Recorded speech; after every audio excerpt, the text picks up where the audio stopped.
The purpose of this presentation is to teach even a novice how to fight with this uniquely American weapon, the tomahawk. Some of the things that we're going to show you are very graphic and violent in nature, but we make no apology, because if you're going to wield a tomahawk, it requires extreme aggression to be successful.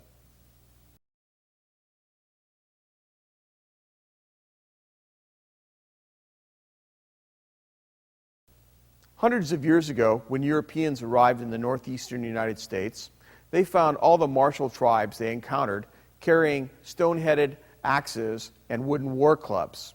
At that time, the Indians referred to this as a tomahawkin, which was generic for either one of those two weapons. As trade commenced between the settlers and the Indians, the settlers introduced a small hatchet and a small trade axe, and the Indians soon began to refer to this as a tomahawk, and the settlers also adopted the same word for this uniquely American weapon, the tomahawk.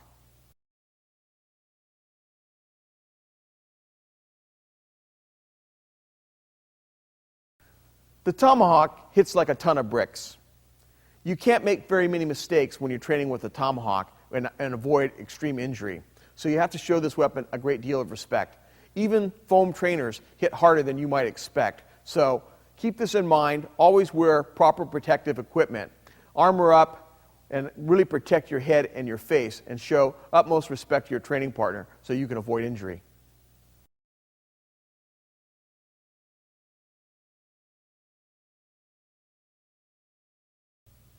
I'm a huge fan of the tomahawk.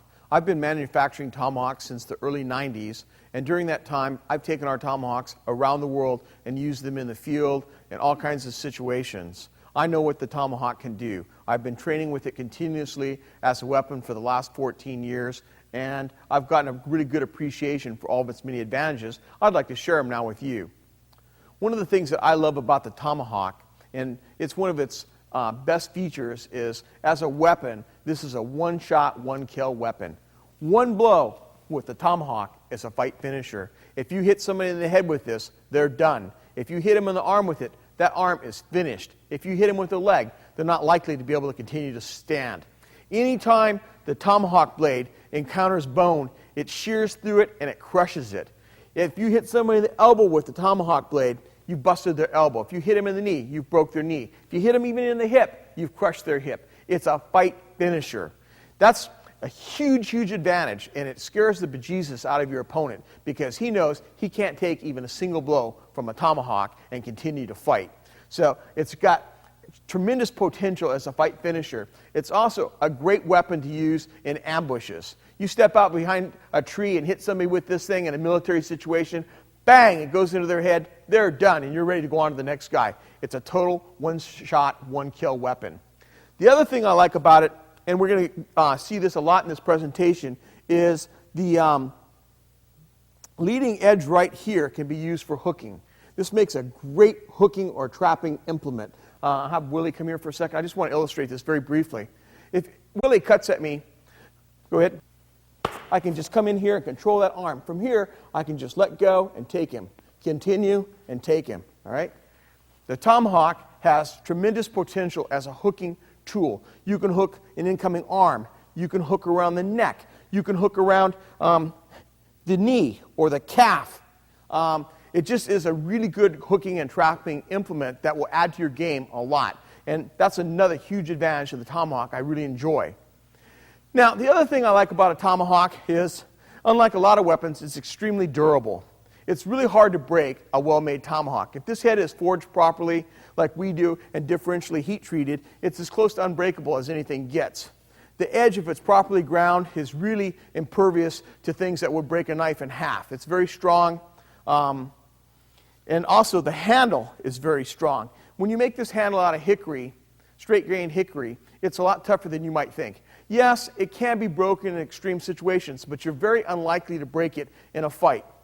I've been using one single tomahawk in Africa for, 14 years now, almost 15 years. And it has the same original handle on it. My game scouts, Matthew and Musa, use this thing every single season, non-stop, to cut down trees and to make shelters and to make blinds with and stuff. And they're really hard on equipment. And they have yet to break the handle of that tomahawk or do any significant damage to it in over 14, almost 15 years of nonstop, continuous use. So it's really, really durable. The other thing I like about a tomahawk is it has quite a bit of reach. The standard handle that we sell is 19 inches long. That gives you a lot of reach over a lot of other handheld weapons. Most knife blades aren't anywhere near as long as your tomahawk. A lot of other commonly encountered weapons are shorter than the tomahawk. So it gives you pretty good reach in the fight, and reach is a huge advantage. Another thing I like about it is the tomahawk is easily obtained. There are no restrictions that I'm aware of buying a tomahawk. You can get these things on the internet. You can get a mail order. You can get them from stores. You can get them from gun stores. They're pretty readily available. You can always buy them from Cold Steel. Believe me, I have thousands in stock at all times. Another thing I like about it is they're inexpensive. I'd be hard-pressed to think of a weapon that's as durable and as effective as a tomahawk and costs so little money. I mean, for $30 or $40, you can get an absolute killer-diller tomahawk, a tomahawk that's virtually unbreakable, that has a really great handle, and it's extremely durable. It can do a lot of work. The other thing I like about a tomahawk is because of its head-heavy balance, it's very difficult to stop. When you make a hard chopping stroke at somebody, that stroke is very difficult for him to block. He's going to have a lot of strength. He's going to have just perfect posture and position to stop that attack. The tomahawk pounds through lots of defenses. It crushes right through people, and it's a big advantage in the fight. The other thing I like about it is the tomahawk can be thrown. You can throw it, and we're going to demonstrate this later in a number of different ways combatively. I will again remind you that you shouldn't throw your only weapon, but if you have more than one weapon or you're in certain situations, a tomahawk is a really great throwing weapon. It's really also very versatile as a weapon. There's all parts of this tomahawk almost can be used as a weapon. You can use the bit right here. You can use the leading point or the following point to gouge with. You can use the back of the eye here. Lots of tomahawks have a raised portion here on the pole or a hammer right here. So you can hit with that end, and you can stab and gouge and rip with it. You can use the bit for chopping or slashing. And you can also hit with the butt end, and you can use the top of the head for stabbing. So it's a very versatile weapon. Has lots of different parts that can be used in a fight. The tomahawk is also not just a weapon, but it's a valuable tool in the field. You can use this in survival situations. You can use it on camping trips. You can use it on your farm or your ranch. It is just a really versatile tool. I really like it as a survival weapon because you can make all kinds of other weapons and tools if you have a sharp tomahawk. So it's something that earns its keep year in and year out as a tool as well as a weapon.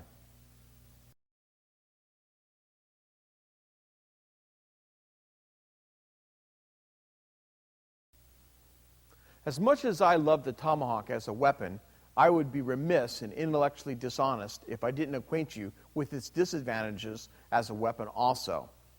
One of the greatest disadvantages of the tomahawk as a weapon, to my mind, is it has such a head-heavy balance.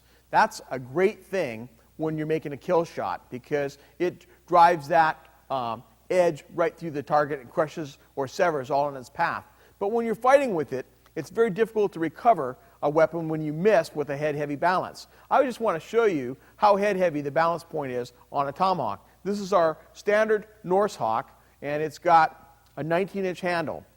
Here's my normal grip right here at the butt. Watch and see the balance point. Clear up here. That's where it balances. That's a good 10 and a half inches from the top of my hand. It's very head-heavy. I want to show you the difference in a Bowie knife. Here's our Laredo Bowie. It weighs 17 ounces. The balance point is right about here, approximately an inch and a quarter in front of my hand.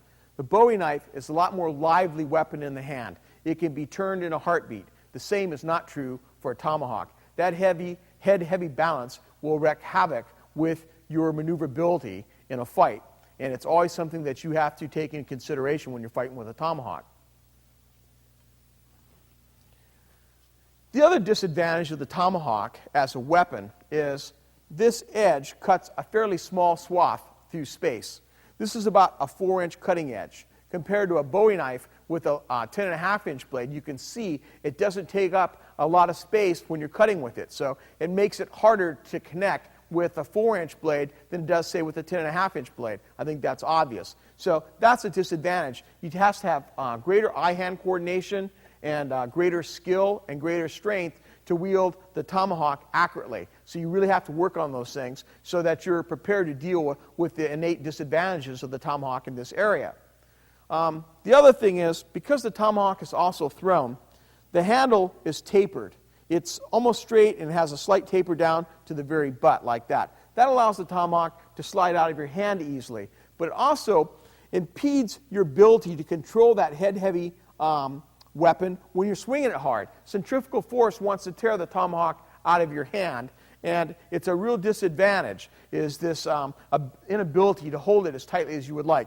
Lots of times in some weapons there's a projection right here at the butt, and this projection right here at the butt, that allows your little finger to get something to bite on. They call that a return in knife nomenclature, and that return helps your hand resist centrifugal force. But that same return would impede your ability to release your tomahawk when you throw it. So it is a little bit more difficult to hang on to than other weapons, and you need to train your grip so that you can always control your tomahawk. The last thing that's somewhat of a disadvantage on the tomahawk is the handle is generally made out of wood. Yes, I'm familiar with some of the plastic handles, and yes, they're very strong, but they too are vulnerable. They can be hacked and chopped into and messed up just like a wooden handle. I want to briefly demonstrate how you can damage a tomahawk handle with a Bowie knife. But keep in mind when I show you this, even though when it's hacked up, it's still going to be very serviceable. It's very difficult to put a tomahawk handle out of action in a fight. You can make it look ugly, and you can make it look like it's being weakened, but in fact it's a lot stronger than you might imagine. But still, I have to make you aware of that it is somewhat vulnerable to being cut. I'm just going to toss this one out of frame. That.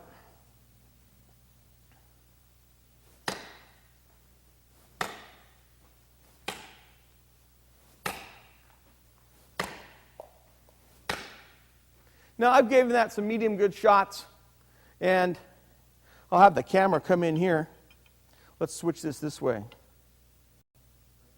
And you can see I've knocked some nice chunks out of that handle.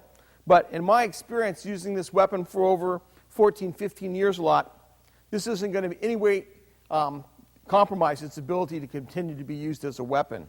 So it takes an awful lot to put a tomahawk out of action, but it can be done, and I need to make you aware of it.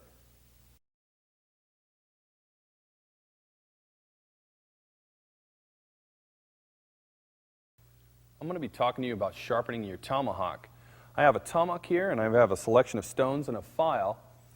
First thing to help you on your tomahawk is how sharp and what are you going to use it for. If you're using it for utility use, you don't want to bring the cantle height very high because that'll make the edge thin and want to break. So if you're going to use it for chopping wood, camping, typically you'd want to leave it just about the factory. Now, I have an array of stones here from Lansky. One of them is a nice, about medium coarse stone, and this will do really well out in the field. It's a little more to hold on to, and when you're doing your stone, you want to match the angle that you already have established. So as you make your cuts, you typically want to go make a circular motion, going down, cutting in the edge, removing the material. And you want to cut all the way through on both sides, matching the cantle height from side to side. If you want to remove more steel and bring it up higher like a fighting tomahawk, you can go to a coarser stone like this one made by Lansky. It's like a file, and you can bring that angle up higher to remove more steel quickly and then finish it on a smoother stone. Now, if you're in the field and you damage your tomahawk and your edge is really chewed up, you can use like a metal file, and you come in and you take the angle, and you don't match the angle, you go up a little higher to remove the chips in the edge. And what you try to do is you go right to where you don't want to keep going past the chips. You want to stop right at the chips so you can take your other files and rematch the angle and cut it all the way through to match what you like. Lansky also makes a puck, which is very nice. It's more compact to take out into the field. It's small. they're all pretty much used the same way. From the file, you just go straight across your edge. You want to get a burr from side to side. That's how you know that you'll have a burr that you'll be cut all the way through. Using any one of these will cut a cantle all the way through on these steels. All it takes with a stone is a little time, and you can have a nice true edge on your tomahawk.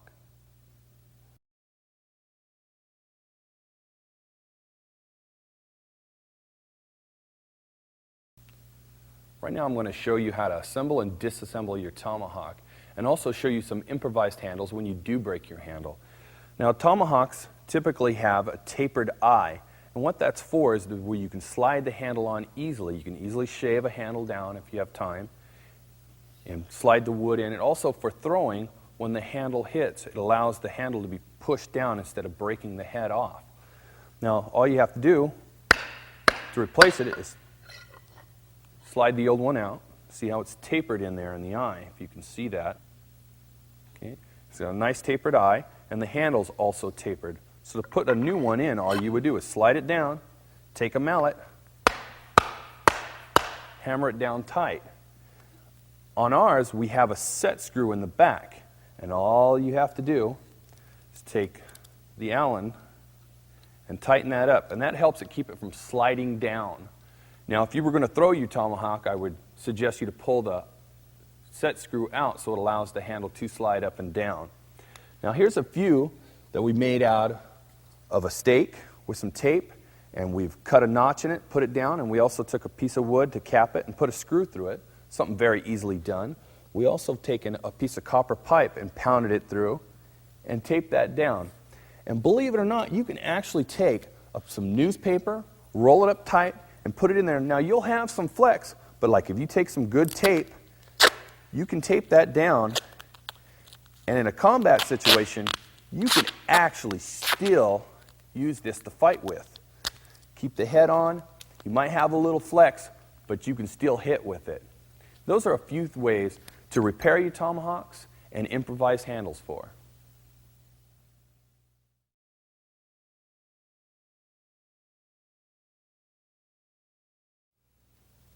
Choosing a tomahawk to fight with is a personal thing.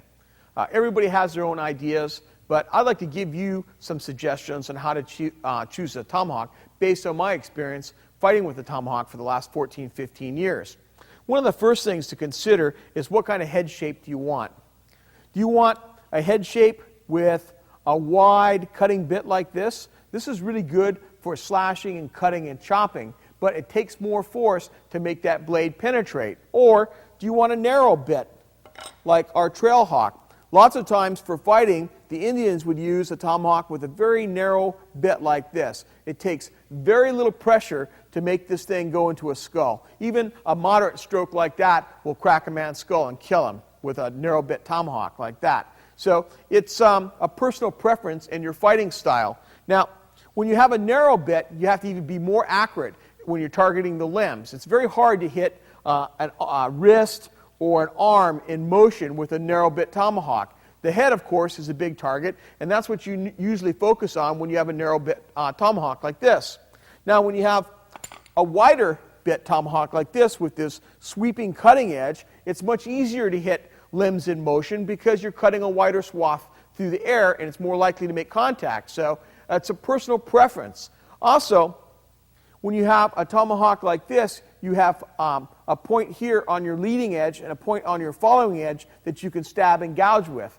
That's really important consideration also. It becomes even more important in infighting, and that's one of the times I really prefer this type of tomahawk head.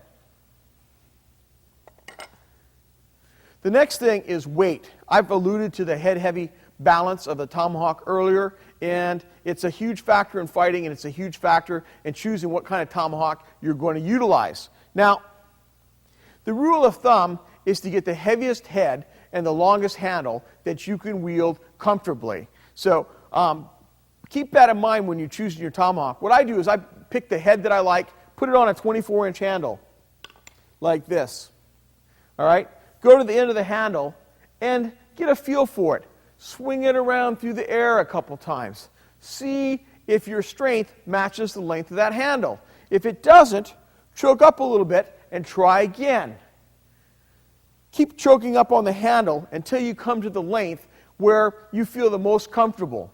Now remember, you want to strive for the absolute longest handle that you can handle. The heaviest head and the longest handle. That's ideal because you want that reach with the tomahawk. But you don't want to overmatch your strength. That's the worst mistake you can make, is overmatching your strength with a tomahawk. When you swing and you can't recover quickly to pick up the guy's next blow, that's when you're in trouble. So you have to be able to control the head.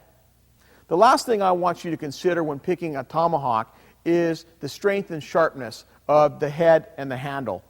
You can buy cheap tomahawks made in India, and yes, they'll work for 1 or 2 encounters and they may get the job done. But if you're going to carry the weight, you might as well carry something good. Most of those stuff made over there is absolute junk in my opinion. The heads, if heat treated at all, are indifferently heat treated.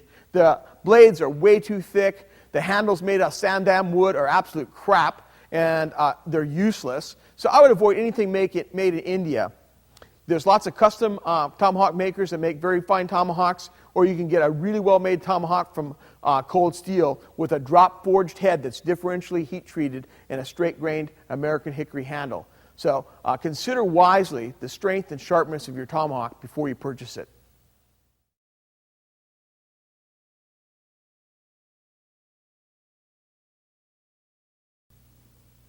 Once you've decided on what kind of tomahawk head you want to use to fight with, you might think about customizing your hawk. There's lots of things that you can do to personalize your hawk and to make it a little bit better for fighting.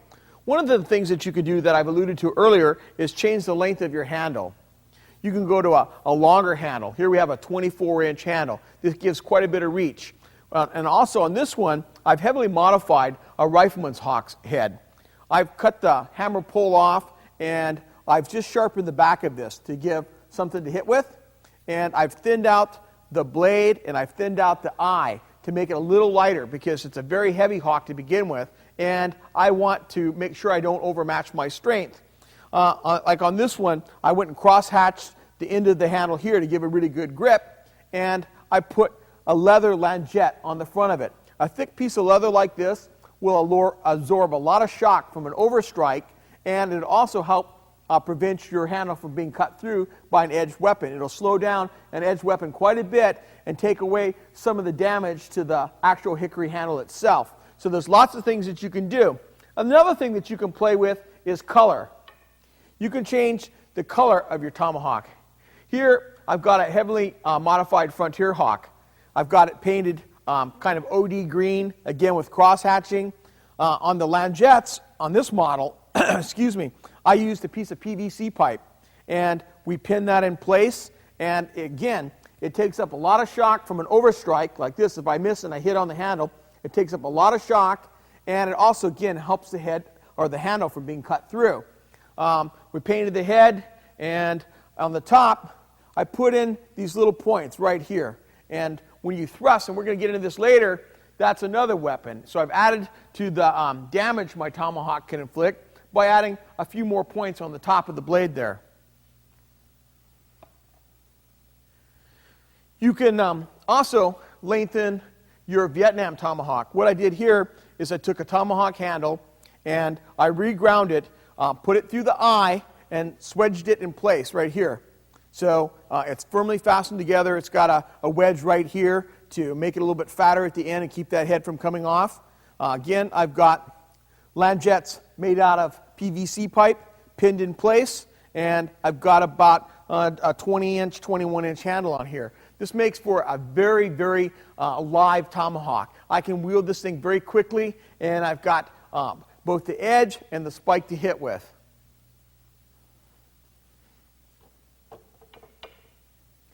What I did here is took a trail hawk, cut off the hammer pole, and on the back, I just sharpened the remaining bit of steel just a little bit to give me something to hit with. I also used a Lassie sawsbow modification right here. My friend Lassie's a really good knife fighter and edge weapon expert, and he likes to make a little divot right here and cut this out to aid in trapping. And so I added that, and I've got this little short bit. I painted the whole thing black, and I put on some paracord for a little bit fatter grip.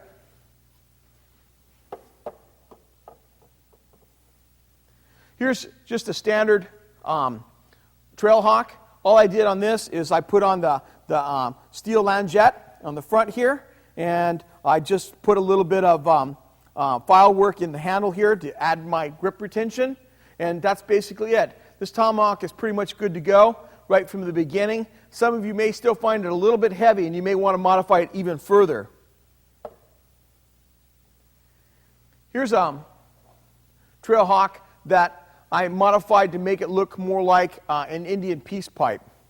What I did is I came in here and I cut some of the steel away from the hawk blade right here and relieved that to take a little weight out and also to add to its hooking ability. And we took the hammer pole and we thinned it quite a bit and reworked it so in profile it looks a little bit more like a peace pipe. Then we went and did this decorative file work on the handle and added the brass studs. It looks pretty cool, and it looks very reminiscent of an Indian tomahawk. Following that Indian tomahawk theme, I've got this frontier hawk that I polished off the black coating that we used to protect the steel, gave it a little cross hatching, carved in the snake in the handle, added a little decorative leather and a few brass pins, and add some little feather decorations in the bottom. You can customize your hawk in all kinds of ways with a little imagination, and it's a lot of fun. You don't have to be stuck with an out-of-the-box tomahawk. You can customize it to suit yourself. I always start with the head. I usually work on lightening the blade and the eye so that I can maneuver it better. I pick usually a longer handle. There's all kinds of treatments I might customize the langettes, like I showed you earlier. I might even add a dagger in the butt. There's all kinds of things that you can do to personalize your tomahawk. You don't have to, like I said, be stuck with one out of the box. Play with the things I've shown you here and think about how you can customize your tomahawk and make it better for fighting and make it personally so it suits you.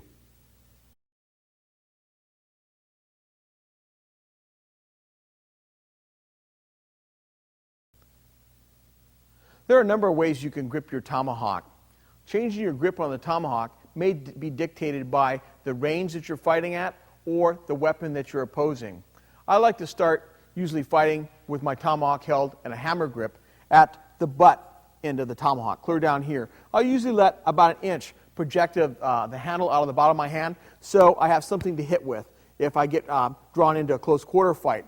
But that's the standard grip right here. Your tomahawk haft goes right into your palm like this, the fingers wrap around, and your thumb locks right on top. You've got a really good, solid grip. We call that the hammer grip. Some people might call that a forward grip even.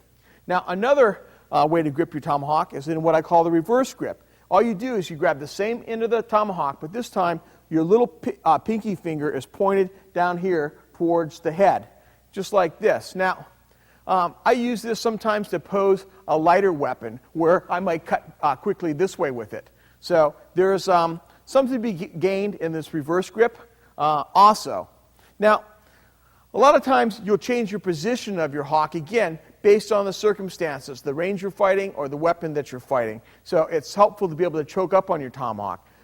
You can choke up on it just by letting it slide through your hand, or you can take the head like this, put it on your thigh, and choke up on it, just like that. Or you could take the head and put it in your palm and choke up on it, or anything that's around, or any person that's around. Any object you can push against, or even a person. If you can't find anything else, put it against your enemy's thigh and choke up on it to the spot that you want. So it's pretty easy to choke up on that tomahawk. You can do it in the reverse grip, the same thing. Put it on your thigh, go to half choke or full choke, or go back the other way. You can easily change the position of your grip on the tomahawk, and you need to practice this and get real comfortable changing your position on the handle. You also have to be able to grip the tomahawk in two hands. Sometimes you're using a longer tomahawk with a 24-inch or even a 30-inch handle, and you can grab it this way with both hands close to the butt, or you can put one hand clear up here near the head and slide it down as you make your stroke for even more power. So you can grab the tomahawk with two hands. Now, the other thing you want to practice is you want to practice switching the tomahawk from one hand to the other. In my hammer grip, if I want to put it in my left hand, all I do is just kind of toss it in there. I make it all the way come across my body like this, and the last couple inches I let go and I re-grip. You don't want to do this That's too slow. That'll never work in combat. You want to be able to toss it from one hand to the other quickly. And I'm going to get into this later and other parts of the presentation, but sometimes I may be fading back from my opponent and circling, and he thinks I'm going away. I'll make my tomahawk move this way, and I'll switch and attack with the other hand to take him at a moment in time and at a distance that he thinks he's safe. So switching is really important. You can switch from the reverse grip, like this, to the other hand too. It doesn't make any difference. Or you can go from a reverse grip to the hammer grip, just like this, and just get used to doing that, back and forth. So you can come back in here, or you can come back in here and fight. You got to get really accustomed to switching. So practice these things and make them your own. Get really comfortable. Repetition is your friend. Do them hundreds, if not thousands of times.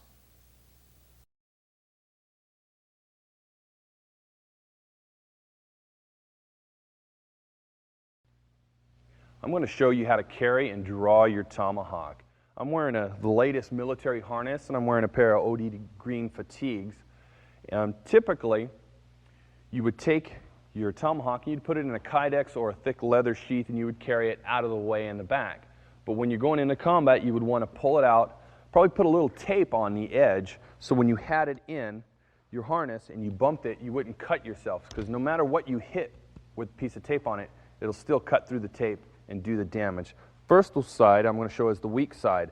If I'm right-handed, I'm showing my weak side. It's my left side. First thing I'm going to do is I'm going to push the tomahawk up, grab it by just under the head, and I'm going to come out ready to fight, ready to punch with the head.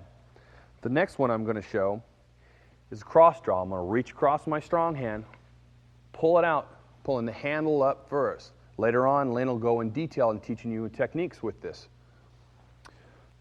The next one is, as I pull, I can switch right to my strong hand. Now, if I go to my strong side, typically what I do is go right to the head, bring it out, and I can do the same thing, ready to fight. The next one is, I can push it on my body and go right down to get the full length of the tomahawk. And the last one is, if I want to keep it out of the way, and I've got it hidden in back, it's a little more difficult to reach, but when I go back, I try to hook my thumb up underneath the head here, and I draw it ready to fight. Those are a few drawing techniques that you can use on your fighting tomahawk.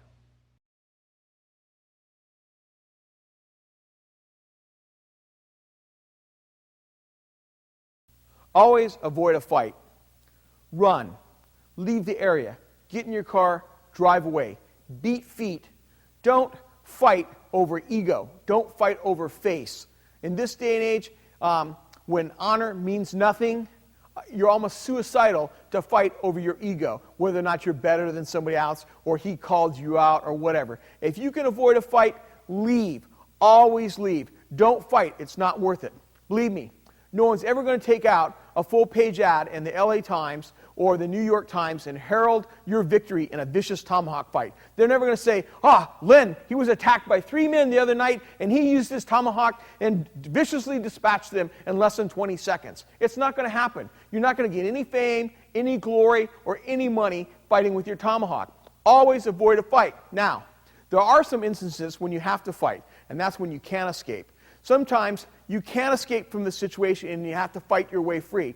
Or your loved ones or people under your protection are there and they can't escape. So you have to fight long enough for them to get away safely. Now, there's one other circumstance where you might have to fight with a tomahawk, and that's if your sworn duty requires you to be very aggressive in nature and to go forward at great personal risk and take somebody out. People in the military, people in some law enforcement situations may still have to use a tomahawk this way. But if you're not in the military and you're not in law enforcement and your mission or job at that moment doesn't require you to fight, avoid it.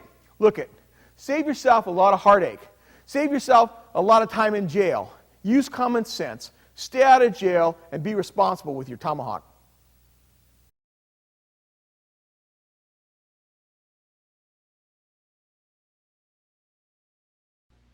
One of the things that you can do to enhance your skills in fighting with a tomahawk is to engage in solo practice. To practice by yourself, if you can't find a training partner, is almost always a good thing.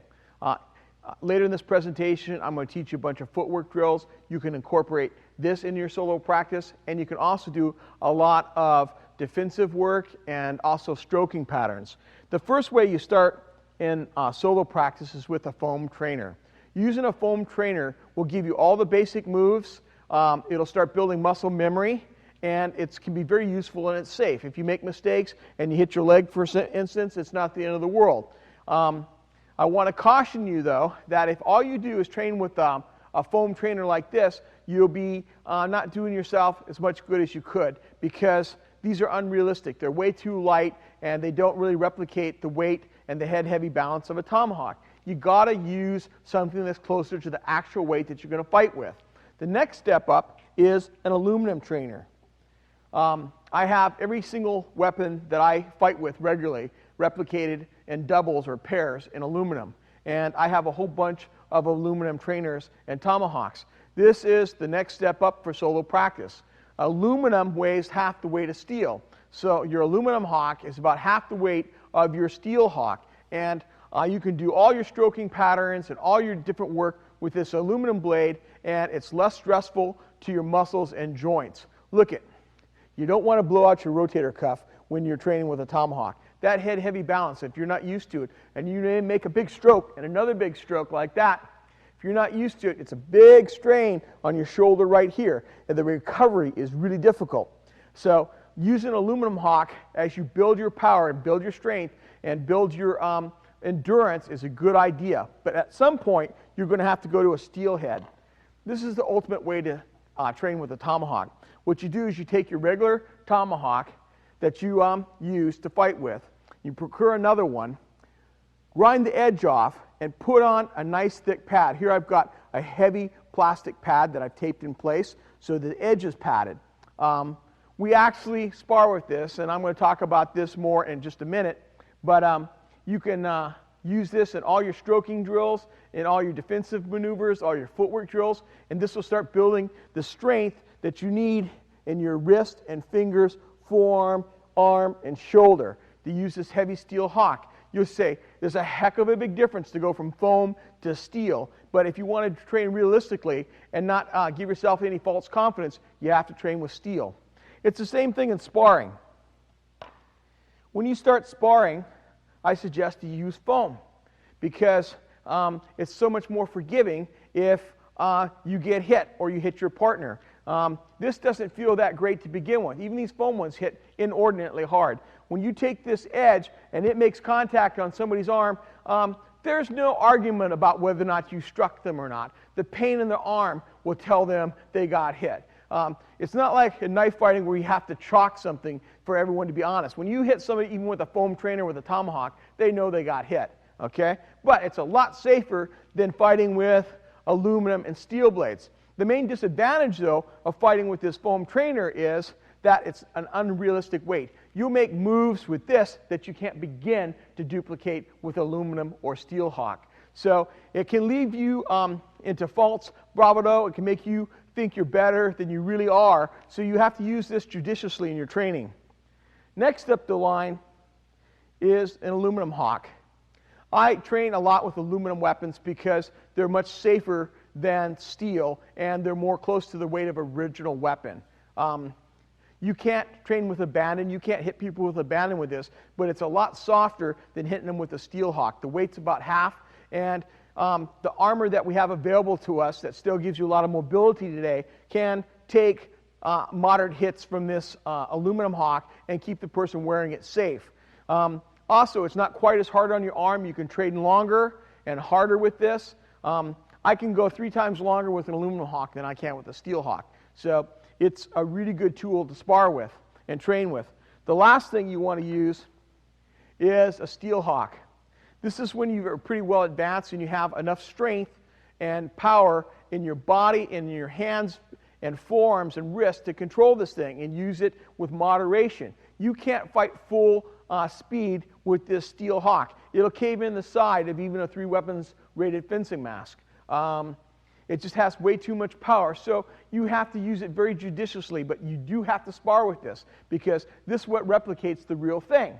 You can't fool yourself in thinking that you're really a bitchin' tomahawk fighter when all you do is train with an aluminum blade. It's not realistic. You have to train with steel to compensate for that head-heavy balance that's always the bugaboo in fighting with the tomahawk. You have to get used to this. Now, when you spar with steel, you want to make sure that you have maximum protection on, and I would say that you never go past half speed with this steel hawk, so that you can train safely and train for a long time without injury.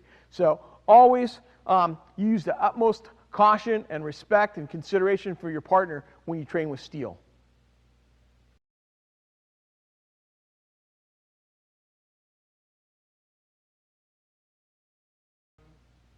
There are two major stances you can adopt when fighting with the tomahawk. One is the strong side forward stance, where you're like this, and your tomahawk is a little bit more forward, and we call this a more defensive stance because it's forward and it's able to be used defensively a little easier. Now, the other stance you can adopt is a strong side back stance.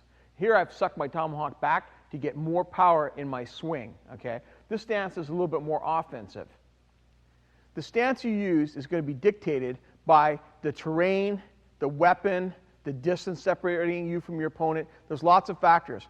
However, I normally fight with my strong side forward because I found that it's the best stance for a variety of situations. Occasionally in the fight, as a change-up, I'll switch to a strong side back stance, but I prefer the strong side forward stance, and I'm going to teach it to you now. To assume this stance, I want you to get in front of a big mirror if possible. Move all the furniture out of the way, get some space to work. Okay, once you're in front of the mirror, I want you to imagine that you're in the middle of a big giant clock. 12 o'clock is straight in front of you, 6 o'clock is directly to your rear, 9 o'clock is off to your left, and 3 o'clock off to your right. I want you to take one step forward. After you just stand here in front of that mirror, shoulders distance apart with your feet and relaxed, okay? Take one step forward with your strong side. I'm right-handed, so I'm going to go forward on my right leg. Okay? Now I'm going to turn both toes of both feet over here to 11 o'clock. So my toes are pointing at 11 o'clock. I'm going to pick up my heel in the rear and pick that heel off about 2 inches off the ground. I'm going to emphasize that. This rear leg now is going to become your spring.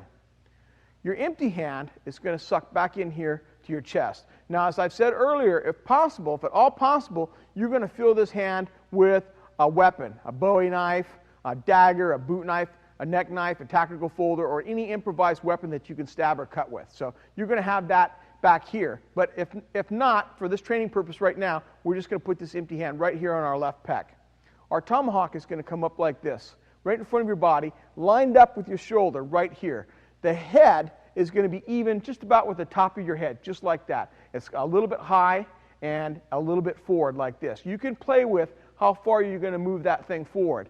But remember, the further away from it gets from your body, the closer it is to your opponent's weapon. So you've got to play with that and be aware of that. So it's just about right here. There should be a slight bend in your arm. I don't want to see your arm straight out like this. That's no good. You can never move your arm quickly if it's all the way straightened. There should be a nice flex in your arm, just like this. Now your body should be upright. Don't crouch. Don't bend your head forward like that, okay? And the next thing I want you to do is I want you to give a little turn like this. Don't stand here full profile to your enemy. We call that standing square. Turn. Give him a little less target, just like this, okay? Now you're on your good on-guard stance. Your knees should be slightly bent, and your weight should be about 50-50. Remember, keep that heel up. That's your spring. You're ready to fight. Now, to assume the strong side forward stance, I want you to start the same way. Your feet shoulders distance apart in the middle of that giant clock. This time, though, I want you to step forward with your weak leg. In my case, that's my left leg. I'm going to take one step forward. I'm going to turn both toes of my feet over here to 1 o'clock on that giant clock. I'm going to pick up my right leg now. My heel is going to come off the ground a good 2 inches. Now my rear leg is going to be my spring. This hand is going to suck back here close on my pec. I don't want this to drift out, okay? I want to hold this in tight. If someone's going to attack this hand, they have to come really close to my body and in range of my tomahawk, okay? Now your hawk is going to come back like this, just like this. The head is going to be up here, right next to your own head, just like that. Look in front of that mirror. It should be loaded like this, ready to strike, okay? You're ready to move both forward or back or laterally. You're ready to strike. You're ready for that person to come within range of your hawk so that you can strike them. This is the offensive strong side forward stance right here.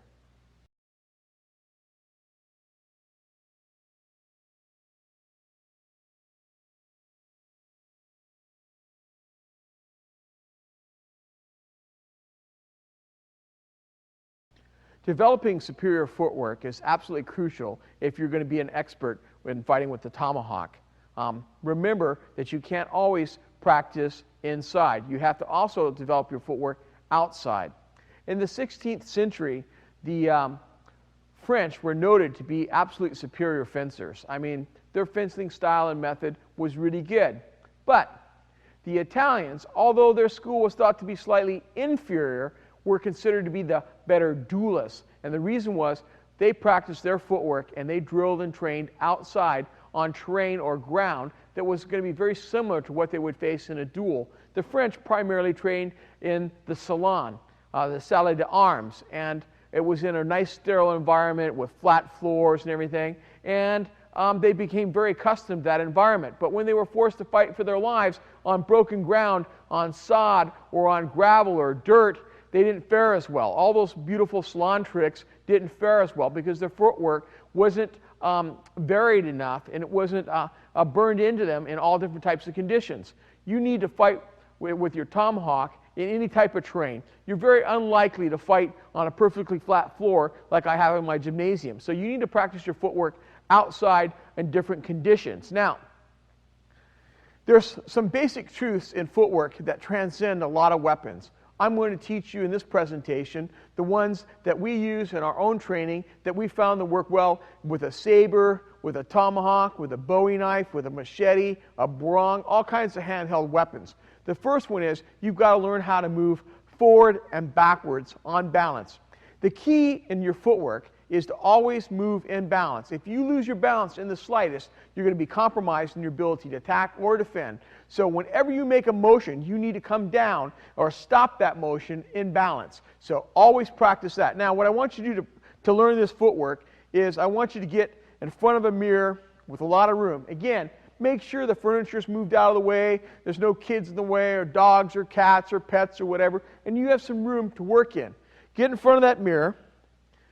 Step into your forward position with your tomahawk, your forward fighting stance like this. Get in a good fighting stance, look in the mirror, and what I want you to do now is I'm going to teach you how to make a single step advance. You're going to push off on your rear foot, take one step and recover. Push off, take one step and recover. Push off, take one step and recover. Push off, take one step and recover. Now, as I teach you, I'm not going to repeat this endlessly, but you have to practice at home endlessly.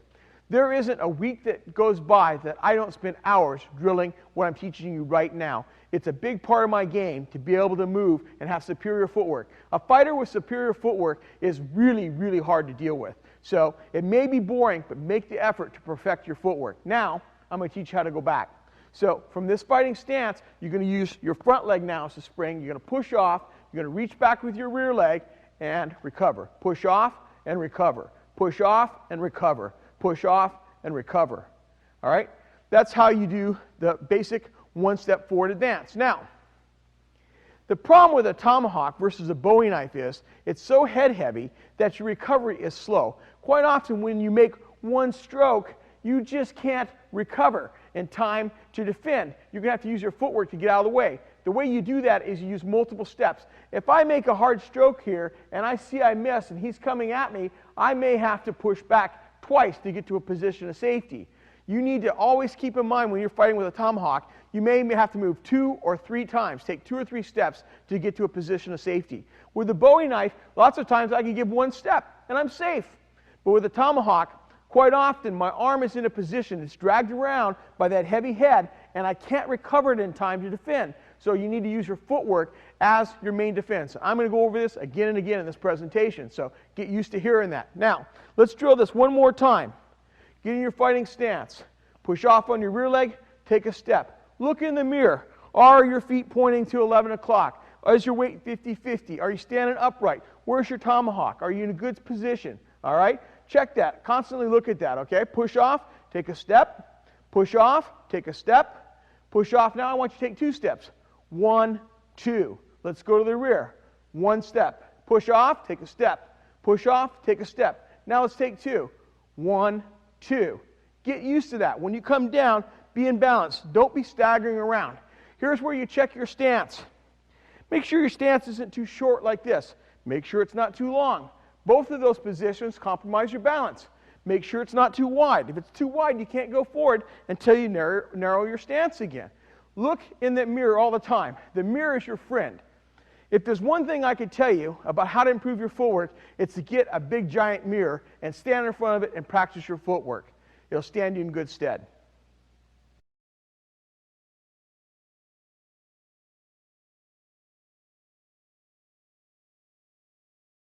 Sometimes taking a single step or even 2 steps won't get you out of trouble or get you to the target in time. Sometimes you're going to have to take multiple steps. Now I want to teach you what I call a running advance and a running retreat, because sometimes you need to string a bunch of steps quickly together to get to the person or to get away from the person you're fighting. All right? So now, again, I want you to make sure you have sufficient room. Get in front of your mirror, back up, make sure you've got some room to work, because we're going to go vertically about 10, 12 feet.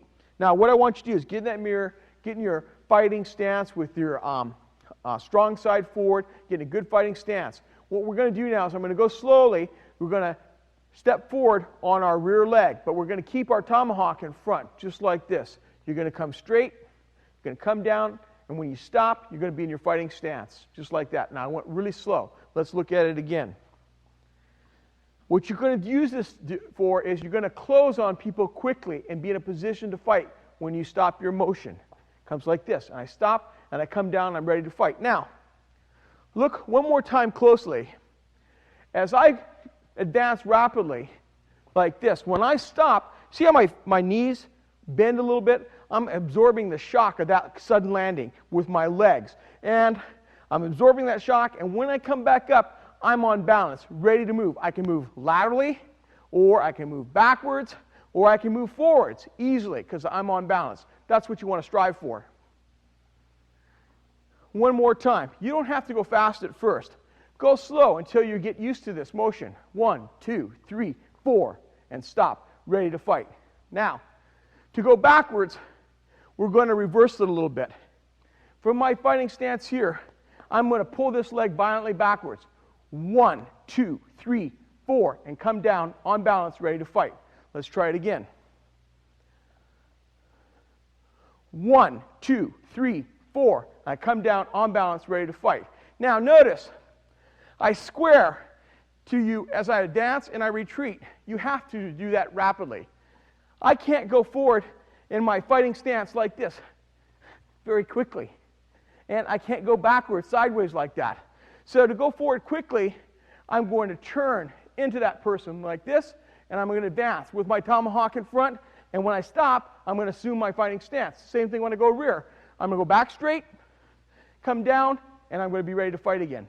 That's how you practice the running advance and the running retreat.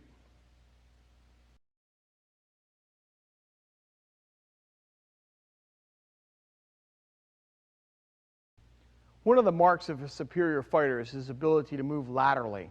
Lots of people can move vertically, but a lot of people are very lame at moving to the side. And moving to the side is almost always a good thing when you're being attacked. I want you to become an absolute flippant expert at moving laterally, because you can avoid lots of attacks and take an angle on somebody and be in a good position to counterattack if you're good at moving laterally. Here's how I want you to practice lateral motion. Get in front of that mirror like we talked about. Get in your basic fighting stance, strong side forward. If we're going to move to your right, the rule to moving laterally that you always want to obey to preserve your balance and your integrity of your stance is you move the leg or the foot closest to the direction you want to move first. If I want to go to my right, I'm going to move my right leg first. So I'm going to take one step over and recover. One step and recover. When you move laterally, you want to come down in balance. You don't want to change your stance. You don't want to get too narrow. One of the real problems, I'm going to go back the other way, is as people move, they get narrower and narrower and narrower. And when they come down, look at this. I'm all squished together like this. You don't want to do that when you move laterally. You want to preserve that nice fighting stance that you have so that when you come down, you're in balance and you're in a real good position to fight from. So that's how you move to your right. When you go to your left, it's the same thing, except now I'm going to move my left foot first. I'm going to push off on my front leg as the spring. I'm going to take a step, and I'm going to recover. Take a step and recover. Take a step and recover. Now, I'll teach you a little trick on how to preserve your stance. When you take a step to your right, you're going to take a half step in recovery, a baby step. So it's a step and a half step, a step and a half step, a step and a half step, and come back down ready to fight. Same thing, go to your left. You're going to take a full step with your rear leg and a half step in recovery, a full step and a half step, a full step and a half step, a full step and a half step, and you're going to be in a good position ready to fight. That's how you move laterally. Now, sometimes you're going to have to take more than one step laterally, especially when you fight with the tomahawk. I've alluded to this earlier. This head-heavy weapon is not easy to recover. When you're fighting with a steel tomahawk, it's a real problem to get that hawk back in a position you can defend with if you miss your stroke. You're going to have to use your footwork to get out of trouble all the time. So you may have to take 2 steps either direction, to your left or to your right. Get used to it. You may have to even go 3 steps to get to safety. Get down, move, move, move, and move those 3 steps. Practice this again and again and again in front of the mirror. Like I said, I'm not going to show you this endlessly, but get in that fighting stance, move, move, move, move, move, move. Mix it up. Go to your right, a couple steps to your left, your right, your right, your right. Change your tempo, but get used to moving laterally. It's a really good idea if you want to be a good tomahawk fighter.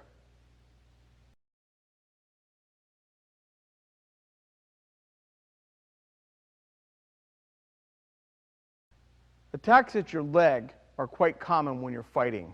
Your legs are quite vulnerable. I've said this earlier in other presentations that I've done, and I'll say it again here. I've never met a good one-legged fighter. You don't want your leg to get damaged in that fight. You need both legs for the mobility you'll need to move in and out of danger and to win the fight. You can't afford to have your leg broken or cut or stabbed. You need to keep both legs in perfect condition so that you can fight effectively all the time. Okay? So I'm going to show you now a good defense based on footwork called what we call the leg replacement. What I want you to do is get in front of that mirror in your strong side forward stance. And what I want you to do now is I want you to pull your front leg backwards, straight back, and you're going to touch down on the ball of your foot, but you're going to keep a lot of weight on your front foot. You're going to touch down and recover. So you're going to pull back, touch down, and recover. Pull back, touch down, and recover. Now, this foot comes straight back. Right now, it's pointed at 11 o'clock. It's going to kind of rotate as it pulls back, touches down, comes back, and turns. So you go back to your 11 o'clock position, touches down, comes back, and you recover. Now, you will need to practice this a lot in front of the mirror. I suggest you start out with 3 sets of 10. Come back, recover. Come back, recover. Come back, recover. What I don't want you to do is come back here and put a lot of weight on this leg. It'll wreck your recovery. What I don't want you to do also is to do this and rotate around. I see this commonly also when people rotate like this. That will never work. It'll never be in time. You'll never get out of the way in time, and you'll never get back into the fight quickly enough. So I want you to pull your leg back, touch down, and recover. Now, as you pull back and you start come forward again, get ready to counter. You see that attack coming into your leg. You're going to vacate that space, let it go past, and come back on the attack. Now, if you're attacked by a longer weapon, a single leg replacement like that may not work. You may not move far enough to avoid the danger. If someone's attacking you with a saber and you've got a tomahawk, he's targeting your leg.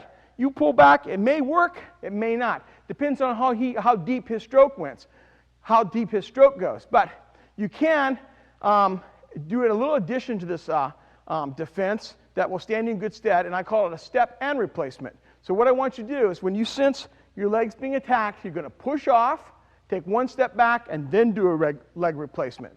So what I want you to try in front of the mirror is I want you to push off, step back 1 step, do a leg replacement, and recover. As you go faster, it ends up looking like this. It steps, steps, and recovers. You step, step, and recover. Step, step, and recover. That extra little 6 inches, 7 inches gets you out of the way of those longer blades and puts you in a good spot to score.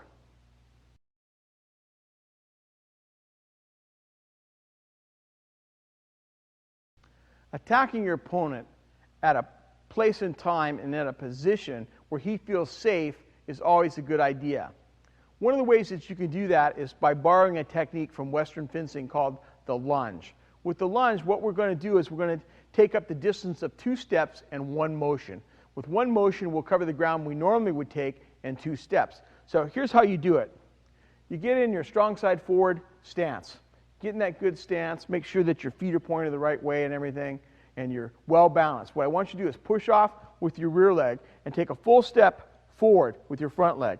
Cover the middle of your instep of your foot right here with your knee, just like this. There should be a nice strong bend here in your knee. What I want you to do is drive your tomahawk straight forward now, just like that, and point it right into your enemy's face. Bang. You're going to hit him with this part right here, right in the mug, right on the end of the chin, right in the mouth, right in the eye, just like that. And to recover, you're going to push off and pull back. Now, there's 2 ways to recover. You can push off like this and pull back, or you can bring your rear leg up and recover. All right? So you have 2 choices. If you push off on the front leg, you're being a little bit more defensive. If you pull your rear leg forward, you're being a little bit more offensive. Those are your 2 choices. Now, it takes some strength, to pull this off. You're going to feel your quad load a lot. If you're not used to this, you can pull muscles, you can damage nerves. You need to approach this gingerly. So, one more time. Stand shoulders distance apart, step forward, get in that good forward stance, strong side forward. Push off on your rear leg, take a step. Bend that knee, shove that forward. Pull this shoulder back like this. Narrow that target that you're presenting. Get the maximum amount of reach. Push that into your opponent's face, knock his teeth out, and recover. That's how you practice it, the lunge. Another way to take your opponent unawares with your tomahawk is to attack him with a fléché or arrow attack. And I'm going to demonstrate that now. Again, I borrowed this from Western fencing, and the reason we borrow it is because it works. We've proven it again and again in numerous sparring encounters. So I'm teaching you things that we've used hundreds and hundreds and hundreds of hours in sparring that we know work. Here's how you do the fléché. From your strong side forward tomahawk stance, I want you to step forward, a good sized step with your rear leg, just like this. You go straight forward like that. As your foot comes down, you're going to extend this arm in front of you and smash your opponent right in the mouth with the top of your tomahawk, just like that. You're going to have a lot of weight here, all right? I want you to make your arm as long as possible. Now, to recover, you can pull this leg back into your fighting stance, or from your fléché, you can step forward back into an on-guard fighting position. There's 2 ways. Just like with the lunge, you have 2 choices in your recovery. You can lunge this way and pull this leg back and recover, or you can step forward into your recovery and get ready to fight. Both require strength. Both are slow. Let me go back and give you a little bit more instruction on the lunge and the fléché. Both of these motions take a lot of strength, they cover a lot of ground, but the recovery from them is slow. You have to use these judiciously. You just can't use a lunge whenever you feel like it. You have to have a good opening. You have to be pretty convinced he's being inattentive, his attention's too high or too low. There's something going on there that gives you the gut feeling that you're really going to score. If he's not used to being attacked at a long distance and he seems to be oblivious to his danger, that's a good time to use the lunge and fléché. But be ready to defend from this position because your recovery is very slow. It can be great techniques if they're used at the proper time. They're well worth your practice. Remember, they take a lot of physical strength, so go slow and practice them. Build that strength you need to do them quickly and accurately.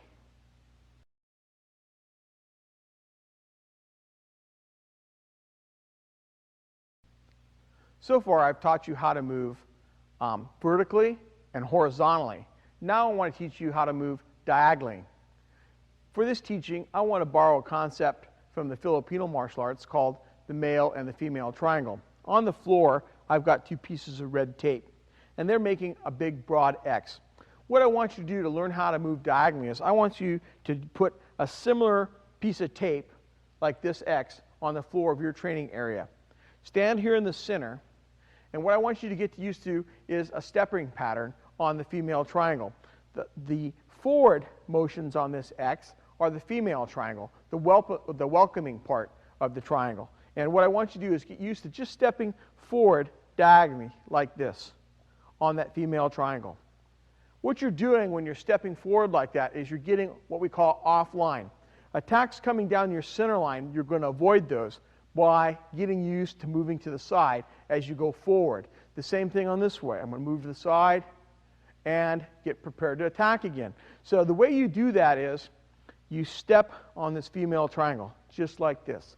And our training, we do this 50 to 100 times for each side of the triangle, both the female and male. Just get used to doing this. Now, once you become accustomed to that, there's some other little steps or adjustments you have to make if you're going to use this to the best advantage in a fight. When I see an attack coming straight, right down the middle of my body like this, I'm going to step offline on that female triangle. As I step, look at my tomahawk's pointed over here. I need to get my body back behind my tomahawk, so I'm going to pivot around. So what I want you to do is get in front of that mirror, step out forward to your right on that female triangle. As your foot comes down, this leg is going to pivot around, and you're going to get back behind your tomahawk. You don't want to end up, when you're moving diagonally, with your body in front of your weapon. You'll sometimes do it just for a small fraction of time to get offline, but you're going to make a correction and get back in a proper defensive, offensive stance. It's the same thing when I move to the left. I'm going to step forward on the female triangle diagonally with the closest leg, my left leg, and I'm going to turn back into my target. So as I see that attack coming, I'm going to step offline and then turn back and get back behind my tomahawk. Sometimes I'm going to act defensively when I move. I may see that stroke coming in and I step here and I deal with it. I may see the stroke coming backhand this way. I step here and deal with it. And I'll be back ready to fight. Okay? It's the same thing when you go on the male triangle. The male triangle is to the rear. Okay? It's pointing. So what I want you to do is step back on the male triangle with both legs and get used to doing that. Try that yourself in front of the mirror now 10 times. Just get used to that. Stepping back on that male triangle. Reach back. Reach back and make sure that you step. I don't want you to step horizontally. That's a common mistake that people make as they tend to go more horizontal. I want you to go diagonally backwards. So reach back diagonally on that line. Reach it. Reach it. Now, look at this. When I step back here, what happens? My body is in front of my tomahawk. So I'm going to step and pivot and get back behind my weapon. When I come to the other side, it's a little easier. I step and I make a little adjustment step, and now I'm ready to fight. Those adjustment steps are crucial. Let's look at them again. When I step here, as I step here, I may deal with that incoming attack. I'm going to deal with it, and then I'm going to pivot around and get my body behind my tomahawk. Same thing when I go to the other side. I'm going to step and get my body behind my tomahawk.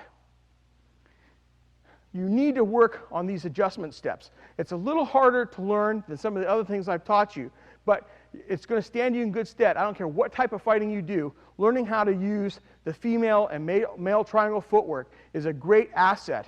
Make it yours.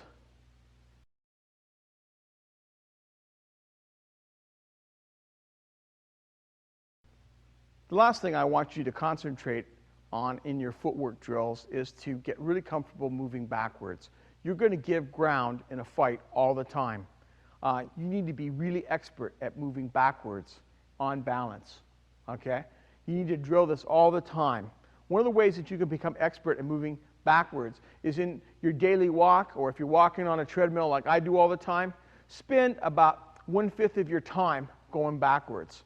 I walk backwards about 800 steps every day when I'm training on the treadmill. And it really is a huge boon in using footwork because people are pressing you and you're going to give ground whether you want to or not. But you want to get really good at moving around and going backwards so that you feel really comfortable all the time moving in different directions, especially backwards.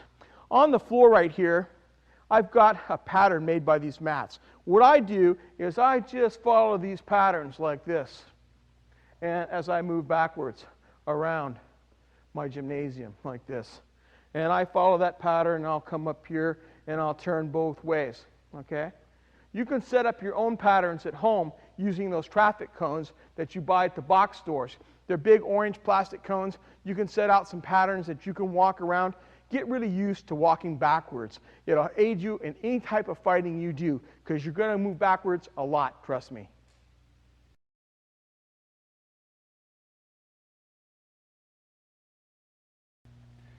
Here I have a North Hawk. It's a head-heavy weapon here, and I'm going to show you how to do a warm-up and some strength agility drills to get yourself acclimated to the weight of the weapon. This is a real steel tomahawk, as you can hear. Now, the first thing I want you to do on your warm-up is I want you to grab the tomahawk backwards. On almost all these drills, you can start these drills in reverse, so all the weight's at your hand and not all the way out here where it pulls on your arm to hurt yourself. And the first thing we're going to do is we're just going to rotate our arm, warming up our shoulder and getting it nice and loosened up.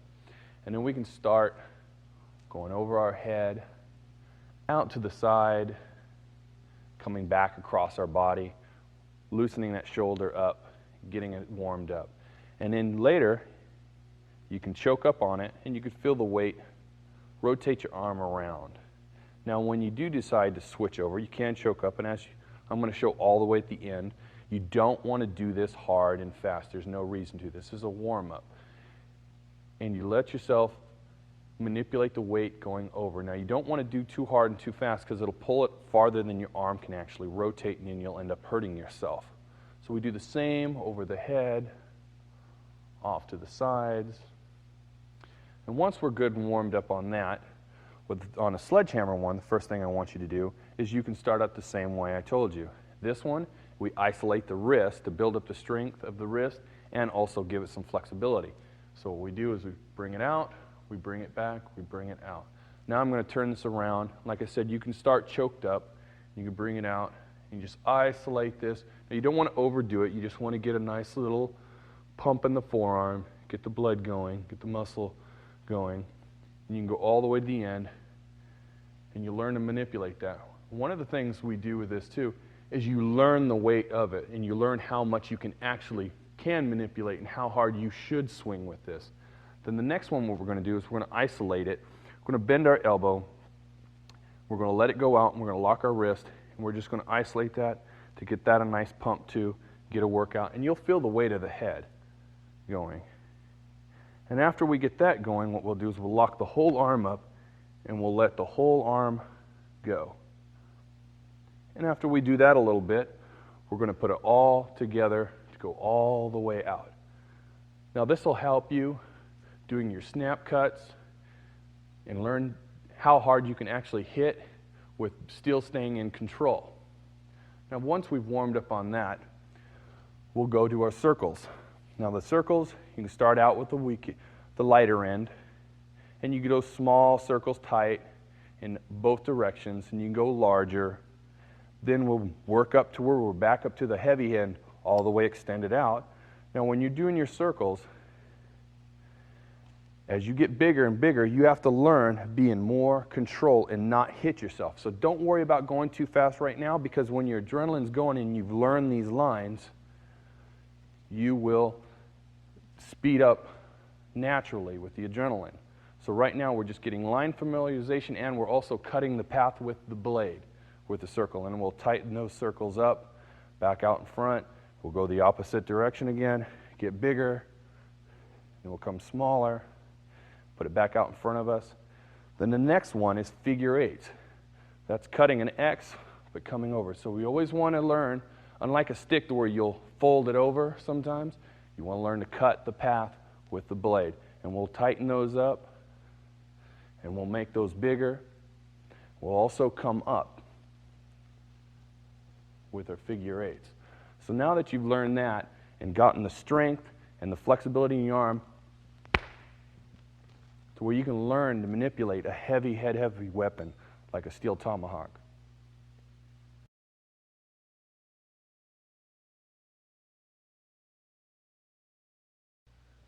Earlier in this presentation, I told you about how fearsome the tomahawk was as a weapon.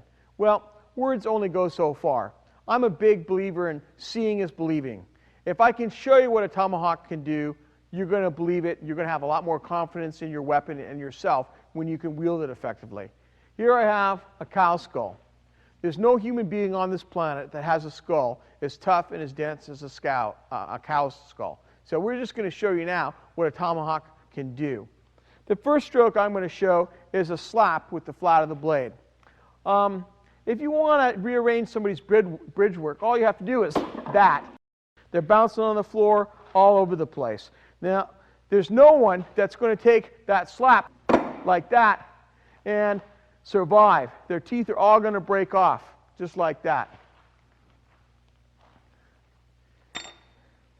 The skull can be easily penetrated by the tomahawk. Here I've got our trail hawk here.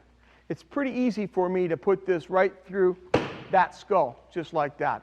One stroke and just bury it.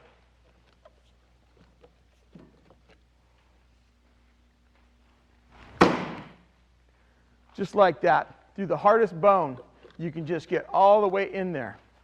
Now, when you hit with this tomahawk on something heavy like that, drop your weight into that thing and just bury that, just like that. Now, the hammer pull can also hit really hard. Watch what this does. Right over the eye, full penetration, right there. Right there in the middle. How'd you like to get that divot in the middle of your head?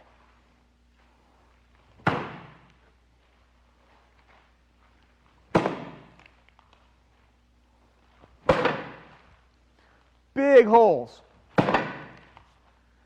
with the pull.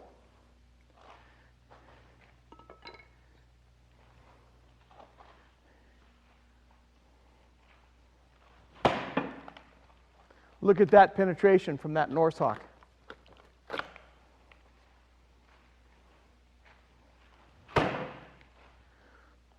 Right through bone, like it's butter.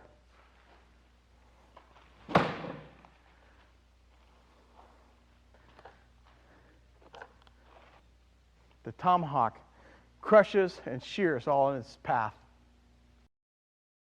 Here we have a big cow bone. I think you'll all agree it's bigger than any bone you're going to find in the human body. I'm going to try to sever it with this rifleman's hawk with one chop.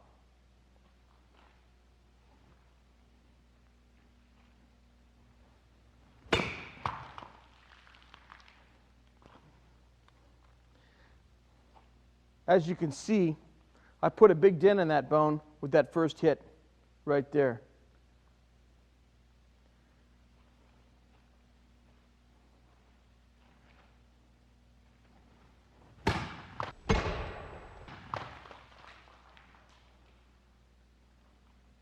Second time's a charm with the rifleman's hawk.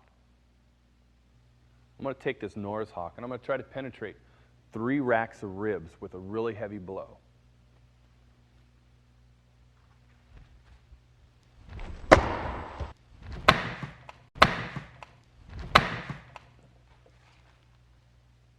As you can see, all 3 racks of ribs have been penetrated, bones and all. I've got a nice block of meat here, and I want to demonstrate now for you the damage that your tomahawk can do with just a snap cut. Just a very brief, moderate blow that's speedy, what it can do.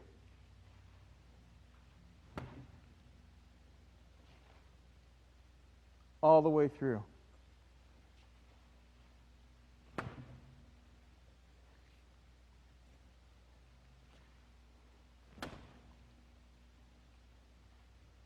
Just a little flick.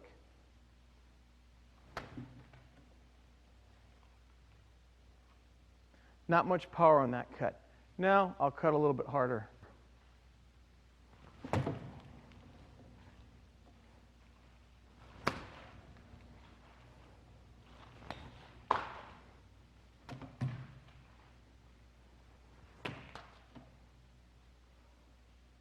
Tomahawk can do an awful lot of damage to muscle groups.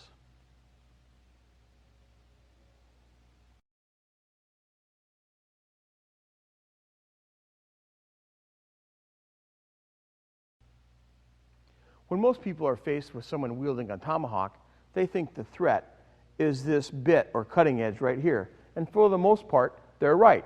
That is your primary attacking mode right here, is with the bit. But I want to teach you that you can also thrust with the tomahawk. You can use this leading edge right here, or the top of your haft or handle, to stab with and thrust with in lots of different ways. The first thrust I want to teach you is what I call a punch thrust. A punch thrust, you're going to get in your strong side forward stance. You're going to look at your target. Let's say I want to punch my opponent in the face with the top of this. I'm going to shove my hand forward just like I normally punch. Don't let your elbow pooch out like that. That'll take away strength. Okay, keep your elbow in. Punch forward. And just before you get there, drop your wrist and impact with the top of your handle or this leading edge. Now, a variation of this is just before you get there, turn, rotate your wrist like that, and hit with the leading edge right here. You can use it this way, or you can rotate it and turn it the other way. It depends on where the target is. It's really useful, though, to smack them right here because it concentrates the force on a real narrow area that's all steel. One of the things I love about steel is it doesn't give. Wood will give, rattan will give, plastic will give, but steel is unforgiving. It never gives, not even an inch. So when you hit him with that leading edge at the top of your steel hawk there's going to be big happenings in his face when you smack him with that. I like to target the mouth or the eye with this, but you can hit him on the side of the head, you can hit him in the neck, and I'm going to go into more a little later on targets, but that's just some ideas on how you can use that. I'm going to call Willie out here now, and I'm going to demonstrate how to do this punch thrust. I'm going to switch off this more dangerous tomahawk for a foam trainer. One of the good ways to use this punch thrust is when you can see the opponent's attack coming. If I'm in range here and Willie starts to telegraph, just go real slow, Willie. When I see his hand come up like that for a big stroke, I'm going to, right from where my hand is right here, I'm going to punch it forward, right at his face. The last second here, I'm going to turn my wrist down and drive that leading edge. Bang, I'll hit him right in the mouth, just like that. Now, a variation on this, when he does the same thing, I'm going to punch my hand forward, and the last second, I'm going to turn like this and hit him with the top right there, that blade. If I'm over at an angle a little bit more when he does that, I may rotate my wrist this way and hit him that way. It just depends where you are in that moment of time and what angle that you have. You know, you can punch thrust the throat also from here. The last second, bang, right in the throat. Okay? That's how you do the punch thrust. Now this is pretty hard on people's heads to do. I'm only going to do it one time, and I'm only going to go about medium speed. When I see him start to do that, I'm going to punch thrust him right in the face like that. It comes out, and the last second, I just turn my wrist down, and I stick him in the face. Thanks, Willie. Okay. That's how you do the punch thrust. A slight variation on that is the straight thrust or straight stab. This time, you're not going to punch your hand forward first. You're going to drop your hawk and bring it in line like this as you come out. So what I want you to do is get in your strong side forward stance like this, get in a good stance, and when you see that opening, you're going to drop the top of your hawk down like this as you extend your arm. Bang, all the way out. Now look how my knee bends. I'm going to shift a little bit of weight forward, and I'm going to stab straight out like that. Don't let your elbow pooch out like this. Keep your elbow in. When you see that opportunity, go with a straight stab just like this. Crack, okay? Now, when I teach my knife fighting tapes, there's lots of different ways to stab, but a hawk is head heavy, and you can't use light, deft motions with this. You've got to have some power in your stabbing motion. Just flicking it won't work because it's too heavy. You're not going to control it that way. You've got to stab pretty aggressively, pretty hard. Now, to get power for this, you're going to push off on your rear leg. You're going to push off, and you're going to bend your front knee a little bit as it comes out like that, and you're going to load a little bit more weight on your front foot as you land, okay? So have some commitment to this motion. You just can't use it whenever you want to because the recovery can be a little bit slow, especially with that head-heavy hawk. So you got to use this judiciously. I'm going to call Willie out here, and I'm going to show this quick variation. If I see an opening on Willie, bang, I'm just going to hit him like this. And I'm just going to hit him like that as I move. Notice I seldom stay here. I'm not going to stay here and receive his counter. I'm going to stab him, and I'm going to get on my bicycle and move. Now, it looks easy with a foam trainer. It's a lot harder with the steel hawk because it's always trying to drag your hand down. Even as you're stabbing out, that weight is trying to pull your hand down. So you have to train for this. You got to practice this, and practice it slow because you can hyperextend your elbow and screw yourself up. Oh, thanks, Willie.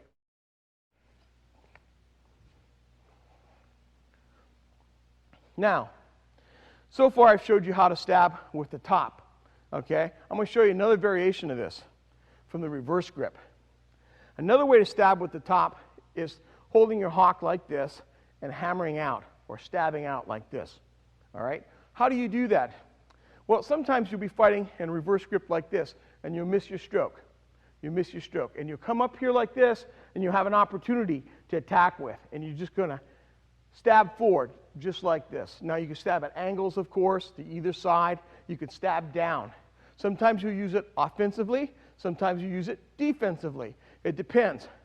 Lots of times I'll miss this stroke and pick up his counter. I'll have Willie come out here. And let's say that I try to attack Willie's hand. Don't move, Willie. And I miss this target here. I'm trying to hit his hand here, this alive hand.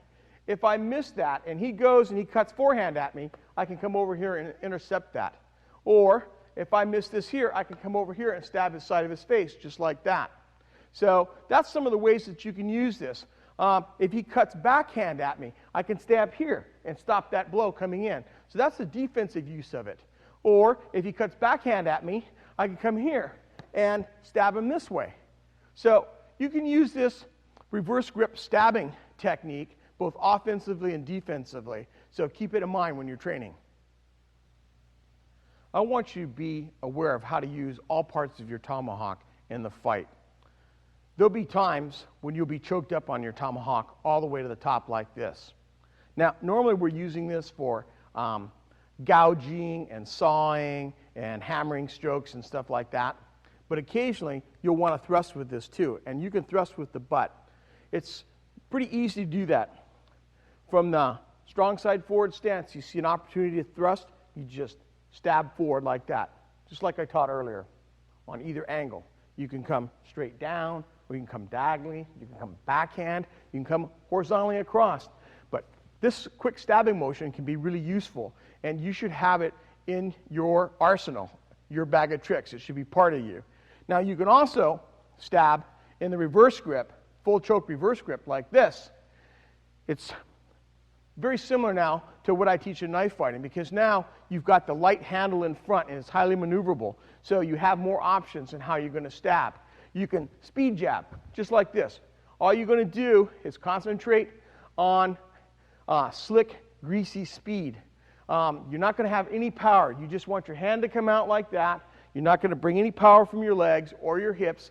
It's just your shoulder and arm extending. You just want to get that right in the end of the handle, right in their eye or in their mouth or in their throat. Bang, and you come back out.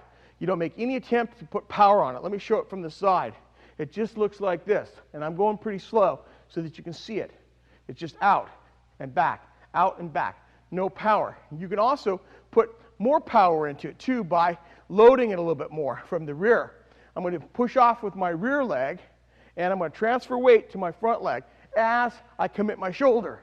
Now, this one, I'm really trying to do a lot of damage. I'm trying to knock his teeth into the back of his throat. I'm trying to collapse his eye socket.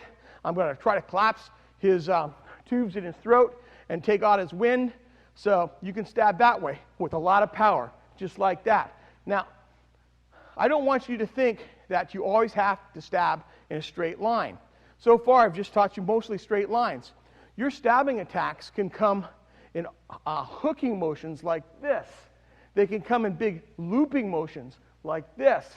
They can come in short arcing motions like that, especially from the bottom. They can come rising like this, both ways, with the top of the head or with the end of the handle. It can come rise just like that. This is going to be very useful if you're opposing a lighter weapon like a knife, and we're going to delve into that more later. But I want you to remember that you don't have to always go in a straight stabbing motion. It can hook, loop, or arc. You're not bound by straight motions. Keep that in mind when you're training. Don't just practice straight motions. vary your motions. I'm going to call Willie in again, and I want to demonstrate this. If Willie comes on guard with his knife, I want you to see how I can arc this in here like this? I can come from the bottom. I can turn and come backhand, okay? I can come in an arcing motion in that hand. I can come in an arcing motion to his face. I can come here and here like this. I can come up and in like that. There's lots of stuff that you can do. I can come here just like that. I want you to think like sometimes I'll beat and come right here on the side of the head like that and go around his peripheral vision just like this and a big hooking motion. Now, can you imagine getting hit with the top of this leading edge in the temple just like this? Crack, right there. It's going to rock your world. Practice these. Make them your own. I know you won't regret it.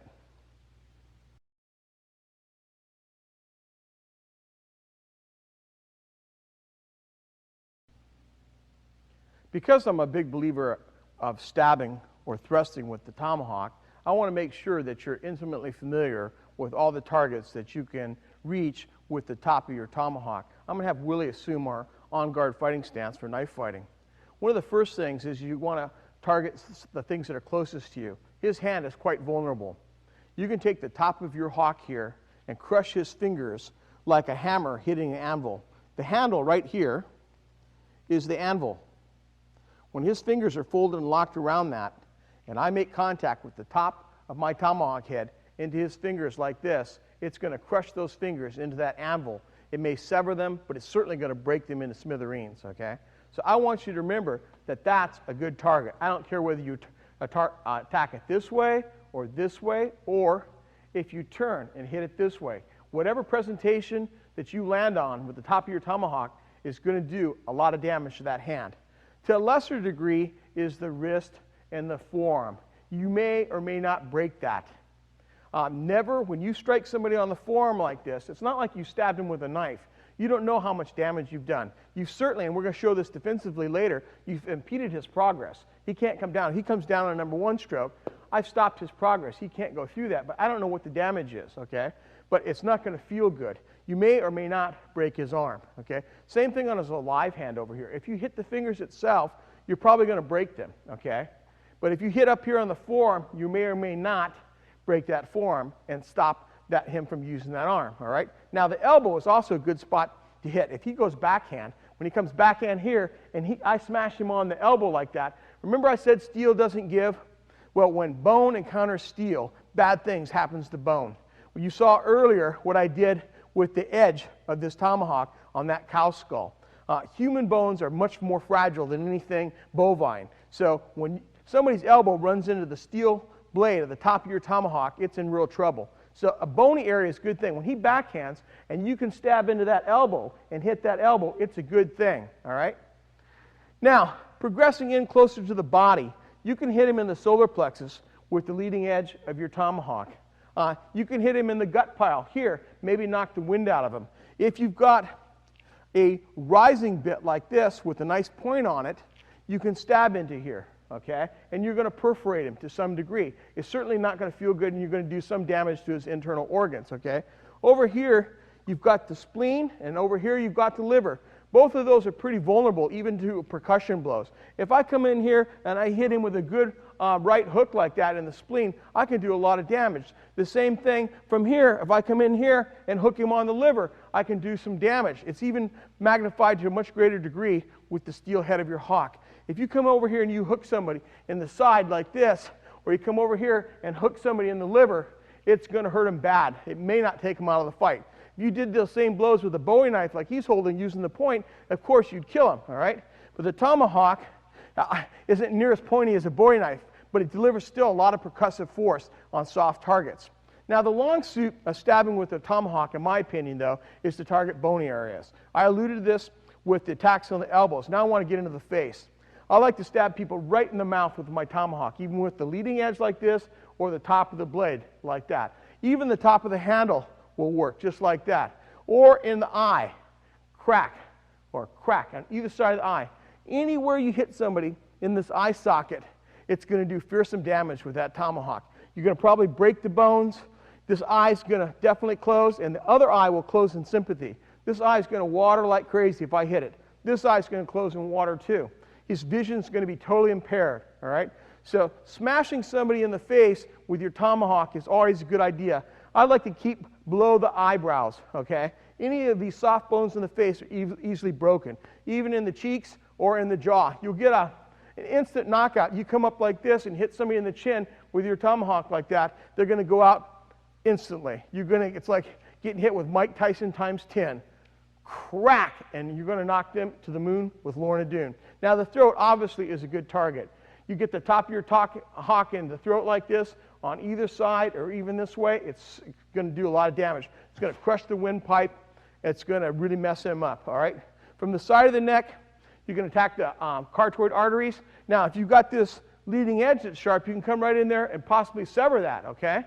But you're going to do a lot of percussive force damage right there when you stab him like that. From the back, if you can spin, Willie, show the camera your back. Let's just go a little bit more like this, okay?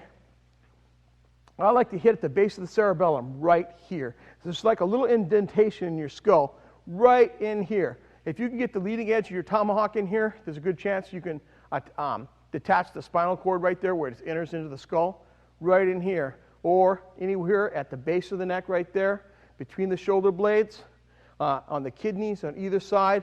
All of those are susceptible to those hard stabbing motions with the tomahawk. You're not going to probably perforate the kidneys unless you hit him with this top of this leading edge, but you're going to do a lot of damage. Now, what I also like about a tomahawk, if I want to effect a takedown and he's resisting, I can just press on the small of his back right there and easily get added leverage to facilitate my takedown. To a lesser extent, I can also come in here and push on his knee like that and take him down. So keep that in mind, and I'm going to delve into this more and more. Your tomahawk is not only just for stabbing and chopping, it's also good for leveraging, all right? Those are the main areas that you can attack with your tomahawk, all right? So keep those in mind, and I'm sure it's going to do you a lot of good when you're fighting to be really aware of all these targets for the top part of your tomahawk.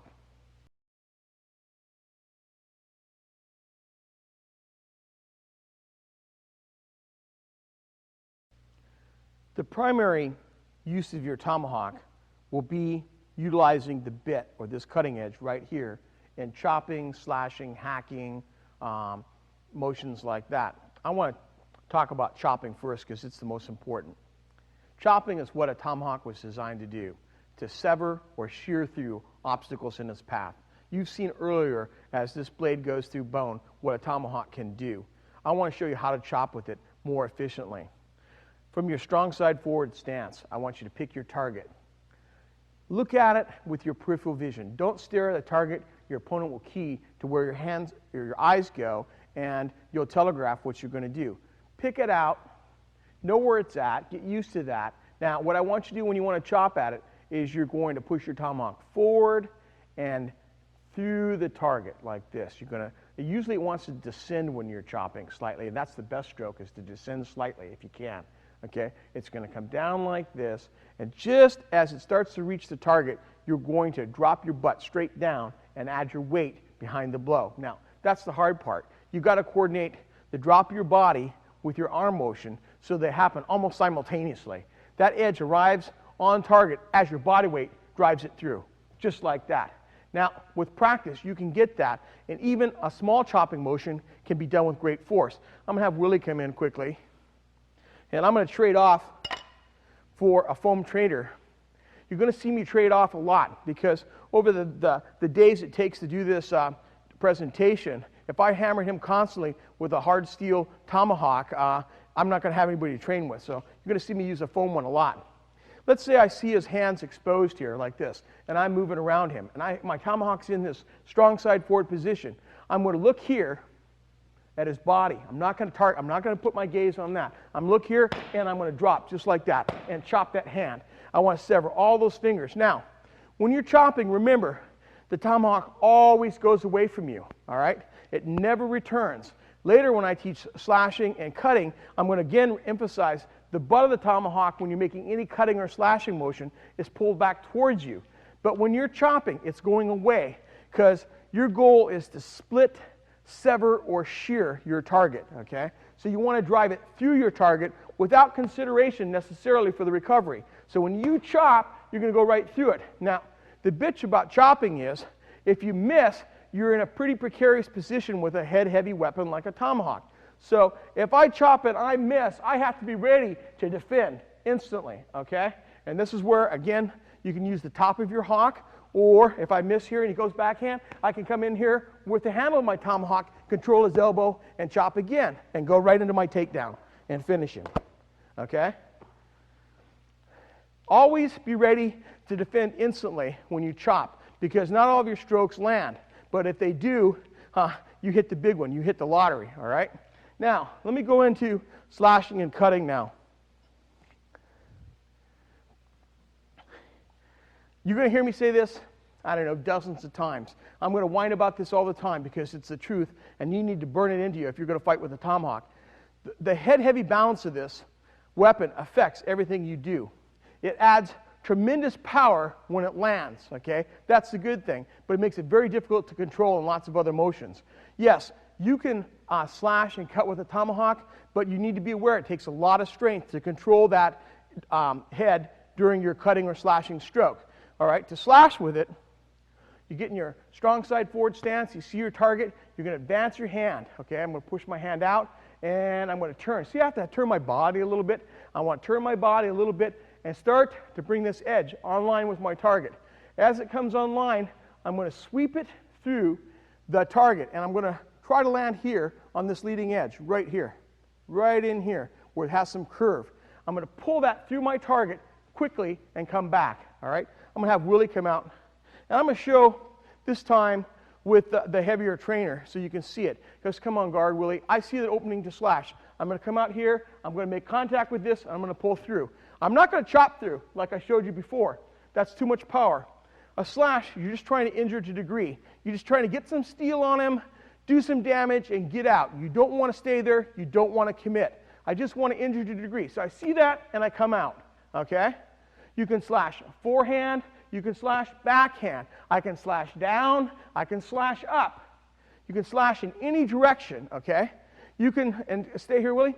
I can slash down here, and I can turn and slash on the same line coming up, and I'm going to go into that more in line familiarization, okay? So the slashing is a light, deft motion. It's not a heavy motion.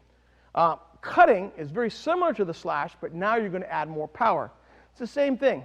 When I cut, I'm going to extend this. Now I'm going to drive forward. More body commitment, more weight on my front leg, more power in my arm. I'm going to try to hit him a little further down here on the bit, right in here to here. I want that curved edge to be pulled through. Now, if you're going to cut and slash with a tomahawk, a curved bit is better than a straight bit. It's more effective. It doesn't stick in the flesh as much. It pulls through. So I'm going to try to hit him more towards the middle.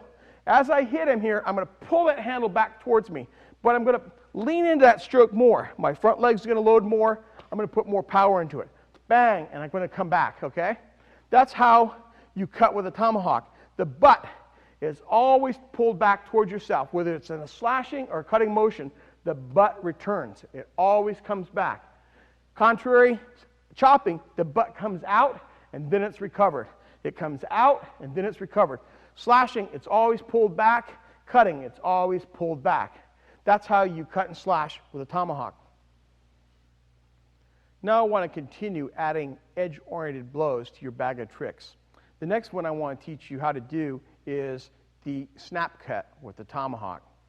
The snap cut with a knife is one of my favorite moves, and you can also utilize it with a tomahawk, but it requires a lot more strength. You need strong fingers, strong wrists, and strong forearms. So you better pay attention to the exercises that we're going to teach you later on how to develop strength and agility in your hands and arms, and you better hit the weights. To do the, the snap cut, I want you to start in your strong side forward stance like this. You observe your target. Again, you don't stare at it. You're going to hear me emphasize that a lot. Most people fixate on their target when they want to strike it. I don't want you to do that. I want you to have more of a poker face. Okay? You observe your target. You're going to push your hand out towards your target. As your hand gets nearer, it comes out about 2/3 of the way. When it's about 2/3 of the way out, you're going to break your wrist sharply and drive the edge of your tomahawk through the target, and now you're going to retract and come back. Okay? It's the retraction that's the hard part with the snap cut. Because the tomahawk is so head heavy, when you snap down, it is a bitch to try to get it to come back, okay? So you need to practice this. When you're standing around, you've got nothing to do, you're watching television, just stand in front of the mirror and do this with your tomahawk. Do it 20 or 30 times during every commercial. It'll start building the strength you need to recover after a snap cut, because the recovery is almost all in your forearm and wrist and hand. And it puts a lot of stress on your elbow, but it can be super, super effective. And it'll take people by surprise because they're not going to think that you can deliver such speedy attack with a tomahawk. But it's a really good one to have in your arsenal. I'm going to show it in profile like this. You can extend your hand out like this. It extends out towards the target. When it's about 2/3 the way out, you're going to start snapping your wrist down and driving the edge through. And now you're going to retract and go back to your on-guard position. Just like that. That's the snap cut. Will, come on in. I'm going to switch again to a safe foam trainer. Come on, guard. When I see the opportunity for this snap cut, I'm going to reiterate, I don't look at it. Maybe I'll look over here, there's a live hand. Maybe I'll direct my attention over here so he doesn't think this is the target. I might even move to the side and snap cut. You can snap cut straight down.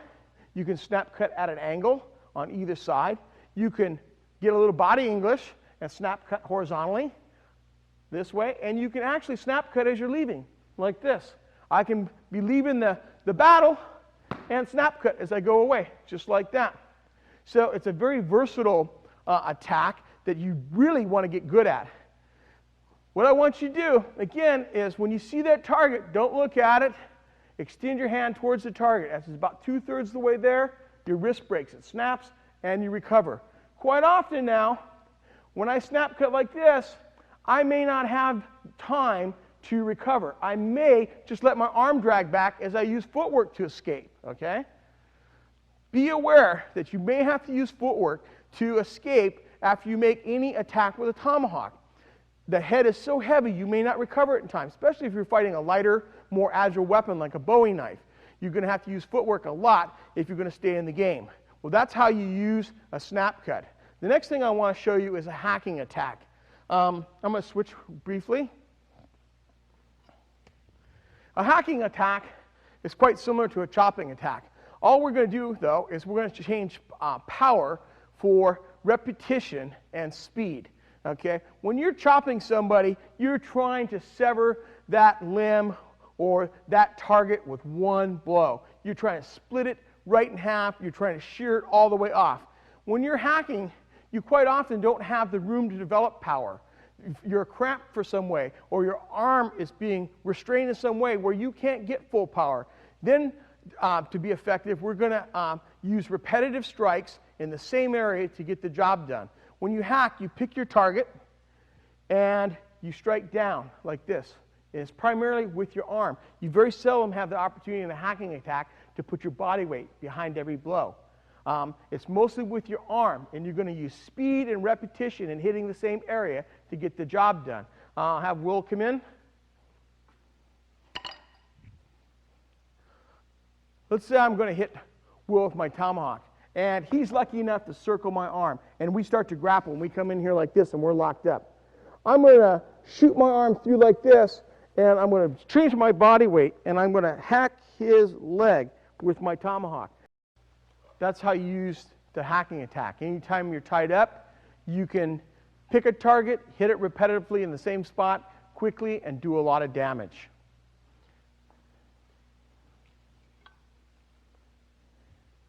Now I'm going to teach you the wrap stroke. Sometimes you're going to get in positions where it's advantageous to hit with the back of the eye of your tomahawk. On the back of the eye of the trail hawk, we have a hammer pole right here. That is a really good percussive instrument. It's good for utility, and it's a good when you're fighting also, because you can crush bones with this and damage flesh and pulverize people with it. Chop, chop. It's really good. So the way you use the wrap stroke is quite often I use it after I miss another stroke because it sets me up. If I cut backhand and I miss, I might come right back around and strike him with the back of the eye of the tomahawk or the hammer pull. I'm going to go a little slower so you can see what I'm doing. See how this comes around here in this arc like this, and I pull it back in towards myself. All right? You can wrap backhand and forehand. I prefer forehand, though. It's a lot more control. Forehand like this. Now, You got to be careful when you do the wrap. If you miss, you're pulling this eye or hammer of your tomahawk right back into your own face. If that hits your mug, you're in big trouble. So sometimes it's a good idea, if you're not 100% certain you're going to score, you might want to duck underneath that as you recover. So when you wrap, you might want to bend your knees just as you recover to get your own head out of the way. I'm going to call Will in quickly, and I'm going to show you how this works. I got to trade off for a less dangerous tomahawk.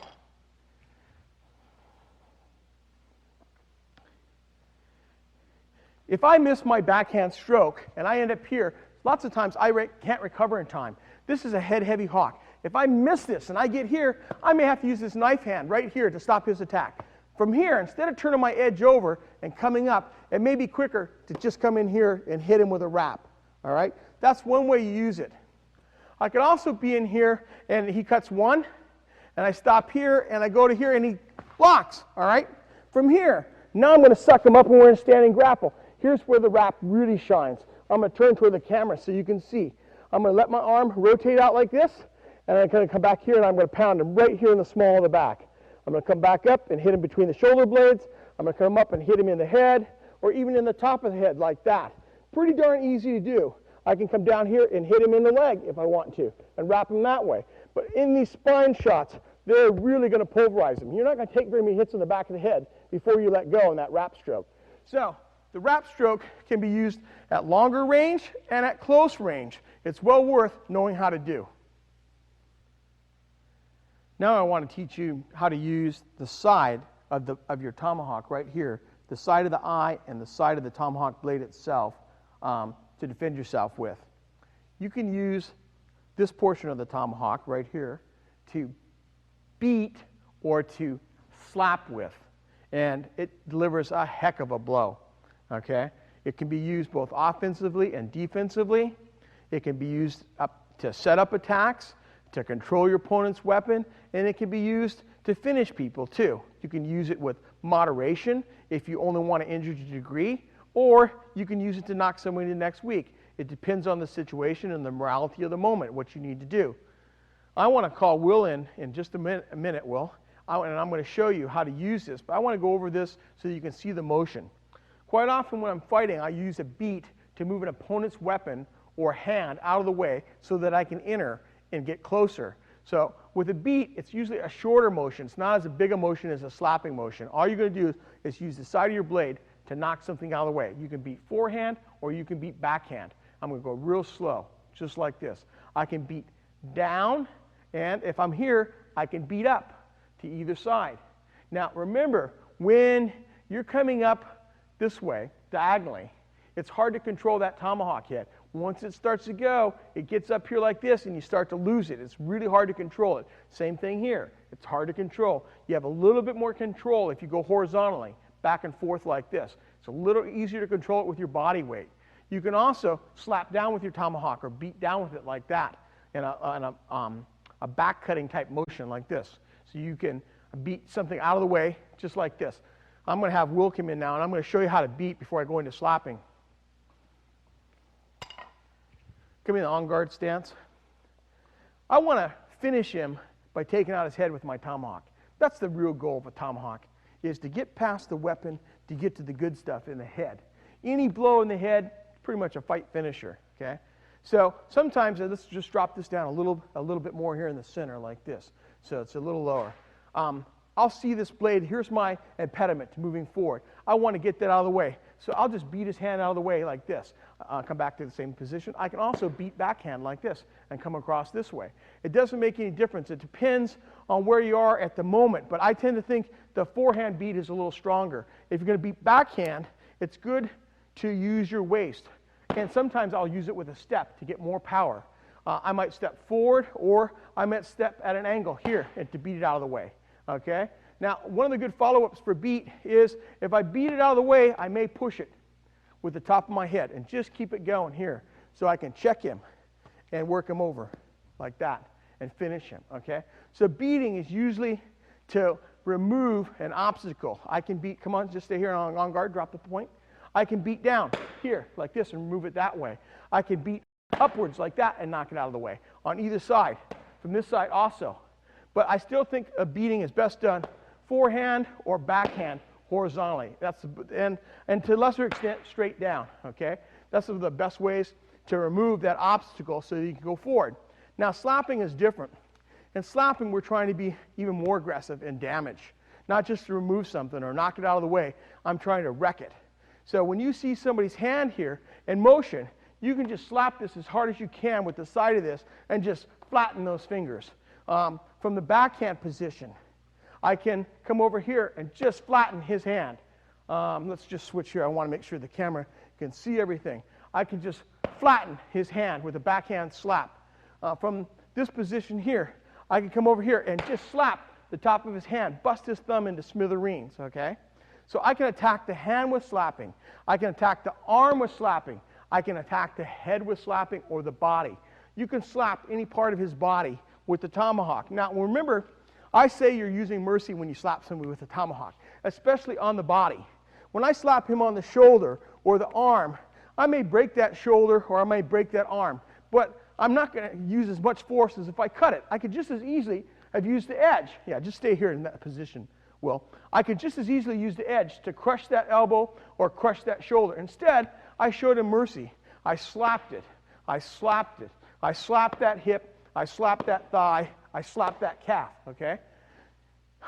You could also slap the face, but be aware, you still may break bones. So you have to use a little bit more caution not to kill somebody. You come in here and just slap them on the side of the face like this, forehand or backhand, okay?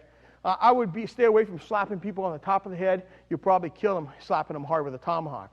Anytime you slap people on major muscle groups, you got a better chance of not injuring them permanently. When you target bony areas, there's a bigger chance of crushing those areas with a hard slap from your tomahawk. But it can be a really, really forceful blow. And it saves time. Sometimes you're in a position where the best thing to do is just to slap back. I cut down and I just slap him. I miss here and I slap up. I'm coming away and I slap up. I'm here and I slap up. I'm over here and I just slap his alive hand and wreck it. So it's situational. Where's your tomahawk at that moment of time? Can I use the edge? Can I use the top? Can I use the back of the eye or the pole? Or can I use the flat of the blade to slap with? Slapping and beating with a tomahawk is something you should be good at. If you've got a tomahawk in one hand and a knife, a dagger, a bowie, or even a tactical folder in the other hand, there aren't too many people that want to grapple with you. But I want you to be able to fight at every range with a tomahawk and in every situation. So I want to show you some more infighting moves with your tomahawk. The first one I want to go into is sawing. I'm going to have Willie come in here, and Willie, you can just leave your knife outside. Let's say I get tied up for whatever reason in a grappling situation. I can shorten my tomahawk like this and come up and just saw back and forth on whatever I can reach, like this. I can come down to his thigh and saw back and forth. I can come to his neck and saw.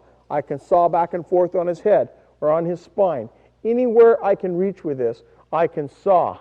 So keep that in mind. You can saw whether you're on the ground or standing up, rolling around. You can always use this edge to saw back and forth on anything that's flesh or even bone. It doesn't take too many strokes with a sharp tomahawk to have big pieces start coming off when you start sawing. And when you add aggression and fear and your adrenalized strength to it, it's going to happen pretty fast. So keep in mind that you can use your edge of your tomahawk to saw with in almost any situation. You can also use your tomahawk to gouge with. If you've got sharp points on either side of your bit like this, you can use those in infighting to gouge with. We'll go back in the same standing grappling situation, and I get circled like this. I will come up here and take a full choke on my tomahawk, and I can gouge with this edge. I can gouge right in here in the back of his head. Now I'm going very gingerly here because even this doesn't feel good. You'll cringe away from that right away. But I can stick this in the ribs and gouge with that, and he's going to come off me like I'm red hot poker. I'm just out of the fireplace. He's not going to like that a bit. I can feel Willie already wrapping around and trying to get away from that point. So you can use the leading point or the trailing point to gouge with. You can gouge the face, the eye sockets, the neck, any soft tissue area, you can put that in there and gouge it. Now, I'm going to go to a softer trainer, and I want you to get the feeling for this. Let's try this again. I'm just going to go from here so you can see. You can gouge this way. When I gouge somebody, I press in, and you almost wiggle it like this. Or you can gouge and rip out. Stick in the point of that leading edge and then rip it out, or put it in here. If you have no room to pull, just put the point in and put pressure and rock it back and forth and tilt it back and forth and move that point around. He's going to squirm and move away from that point, I guarantee you. You can do that with either the leading or the following edge. That's a good way to gouge. Now, you can also hammer with your tomahawk head. If I'm in the reverse grip like this, I can come down here to this full choke reverse grip and hammer with it. I can hammer forehand or backhand. I can hammer horizontal on either side. I can hammer diagonally down. I can hammer up. It's really good when you don't have a lot of room to move your arm. In an infighting situation, if I'm fighting and I get tied up for whatever reason here, I miss and he comes forward and I stab and he grabs this arm and circles it, right? I can come over here and shorten my tomahawk and I can hammer right into the back of his head. I can hammer really hard on his kidneys. I can hammer on his hip. I can hammer on his thigh. I can come up here, of course, and just work him over with the back of the handle like this and stab him in the back of the head. But I can hammer that hard steel head into his spine with a lot of power. Think about that. Anytime you're in a full choke reverse grip like this, you can hammer. Now, while I'm here, I want to teach you one more technique with this reverse grip. When I'm on the reverse grip down here, it's really useful, particularly when you're fighting lighter weapons, to adopt this grip. When I'm in my strong side forward stance, I can lift this very quickly like that and attack targets from underneath, and almost like a snap cut type motion. It's a lot faster. Now, the advantage is when I'm in a more conventional stance and a more conventional grip, when I snap cut down, it's hard to recover my head. It's going down. When I'm in this grip and I'm coming up like this, I'll go slow. When I'm coming up like this, my top of my head is in the center and it's more available for me to use offensively or defensively quickly, because instead of the weight coming down and I have to pull it back to act, it's already coming up and it's sometimes in a better position. Quite often, if I miss this stroke and he goes, I can take an angle and use the top of my head to stop hit that incoming attack. So that's something I want you to play with and I want you to have in your repertoire. Practice using your tomahawk in a rising motion like this. Diagonally, it can come up diagonally or it can come up straight up vertically like that. Practice it. I know you'll be glad.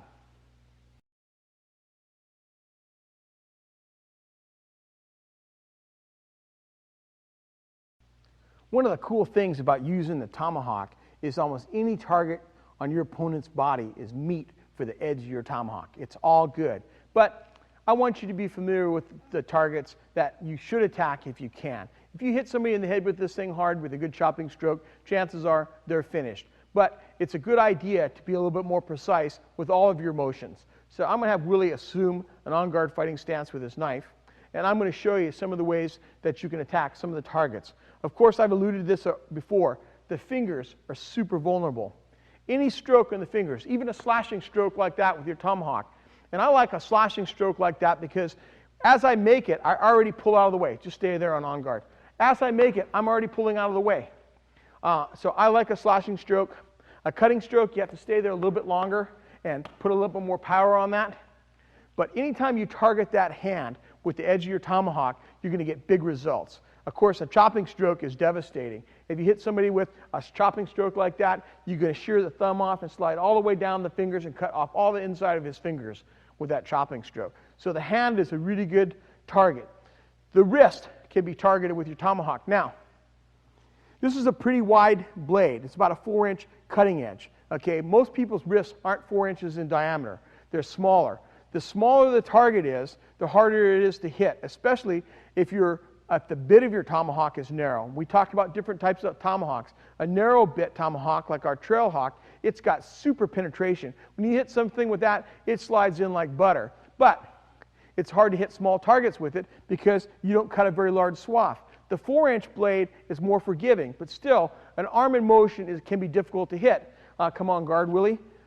If you can, and you can come in here and hit his forearm or hit his wrist with the edge in a chopping blow, you're going to cut that thing off. You saw what I did to a great big thick cow bone. Okay? Nobody's forearm is as strong as that. Come on, guard. Just stay on guard. Just stay there. I'm going to cut that through. I can come up here and cut the bicep and chop right through the bicep and cut that arm off. I can come up here and target his shoulder. Any hit in there is going to be devastating. I like to quite often attack this hand over here. Lots of people let that hand drift out and make it a target. I might look here and attack that and cut that hand off or smash those fingers to a pulp. Okay? Hitting the elbows, as I've already said, is a really good thing with your tomahawk. Again, you have the shoulder over here. You have the collarbone right here.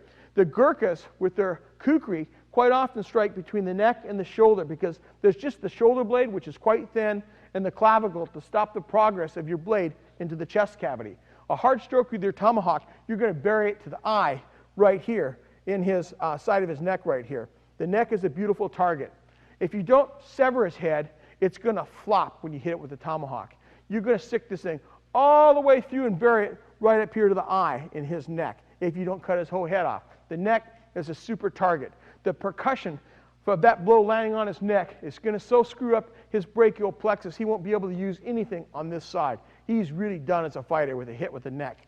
You've got here, you've got behind the ear, right here at the base of the skull is a great place. You've got the temple, okay? You've got the top of the head right here. You've got anywhere in the face.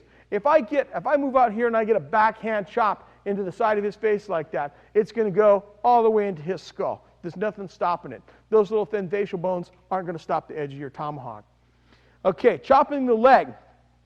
Anytime you can chop the leg, it's going to do you a lot of good. Like I said before, I've never met a good one-legged fighter. There aren't real good one-legged fighters. If you can damage that leg so he's not mobile, the fight's pretty much yours. Anytime you can chop into this thigh, it's a good thing.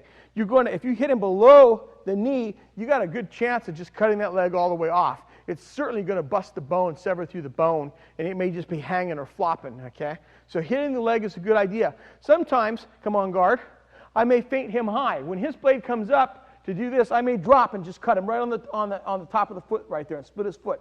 Now, whenever you're underneath anybody like this with a tomahawk, your vision has to come up because he's going to descend. When he does, you can check him right here at the top of your tomahawk. It's a real good stop, but you need eye-hand coordination to pull it off. You need to be able to, from here, you need to be able to catch this with the top of your hawk. That's a really good one. The other one is when he comes here, you can catch him here as he descends. Hook this out of the way and finish him, okay? But whenever you're underneath anybody's blade and you go low, as you drop, your vision has to be up. You have to be instantly ready to defend because he's going to descend on you with his next blow. You need to be ready to defend. Now, from the back, let's switch, okay? I've already talked about this a little bit. Any hit in the back of the head, the base of the cerebellum, the neck, between the shoulder blades here and severing the spine, the kidneys. If you stab the kidneys with the top of your hawk, you may or may not damage them. You're going to cause him intense pain, but you may not wreck his kidney.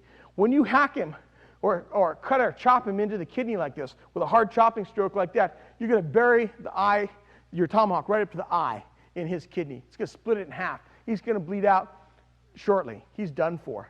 If you hit him here in the spine like that, you're going to break his spine, sever his spinal cord. He'll be paralyzed below that tomahawk, okay? So that's a good shot. The buttocks, you're going to cut those buttocks all the way through, and you may damage tendons and nerves in there, but I think there's better targets. Come in here and take his tendons here in the back of his knee or his Achilles tendon here, and he's going to be flopping. That's a lot better targets. But any chop into the leg is going to do you a lot of good with a tomahawk. That's your basic targets.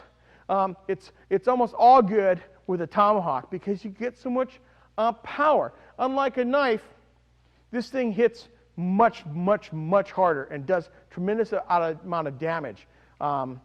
Just the percussion alone from the blow, even if this didn't have an edge on it, is going to knock him down. If I get here, switch around there and show me your back again. If I get in here and I hit hard on his leg like that, I'm going to buckle his leg no matter what. It's not vice versa for other weapons. This thing, because of its head-heavy balance, hits like a ton of bricks. That's its plus. Like I said, one of the major advantages of the tomahawk is it hits so flipping hard. But its disadvantage is that heavy head is hard to recover. Keep that in mind when you're targeting your opponent's body.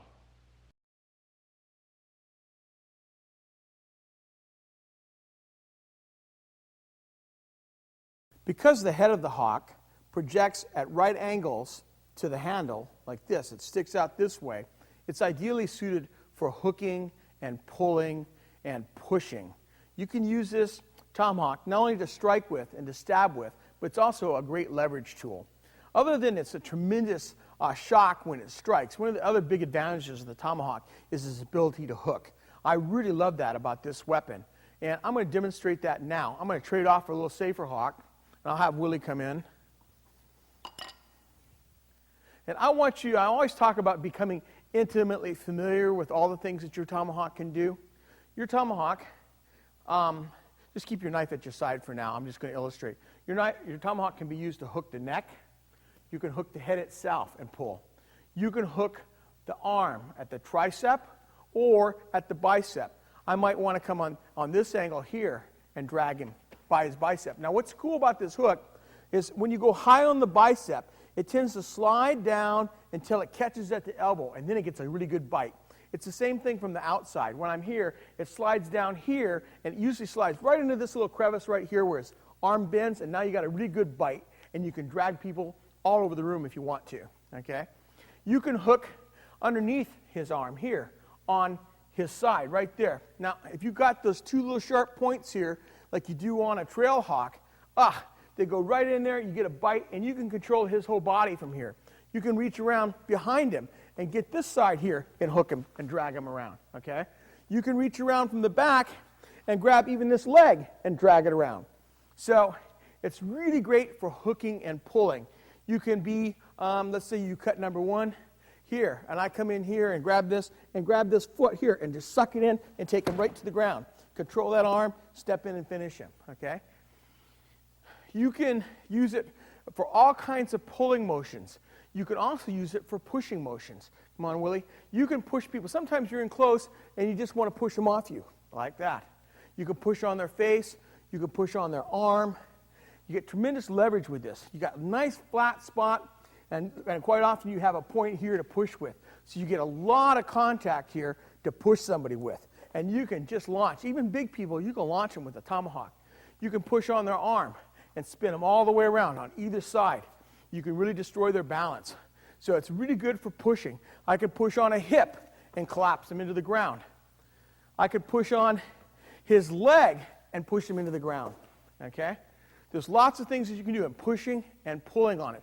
It also can be used as a leverage tool to twist between their legs like this to break them down. You can break them down that way. And you can use it, even the handle of the hawk here, just like that, to just give him a quick, straight arm in the face with that heavy hickory handle. If you're tied up for here, for whatever reason, the hawk's here, bang, like that. You can push on people's faces or on their chest too. Let's say you don't really want to rack people. Just drop that in on the ground for a second. You got a crowd of people here, and you want to push them out of the way. You can come up to people and just push them with your hawk like that to make them move. Okay? It's really good for pushing, pulling, and leveraging. Learn how to use your tomahawk in every manner that I've taught you. It'll stand you in good stead, it'll give you lots of options so you can respond appropriately to any force that's used against you.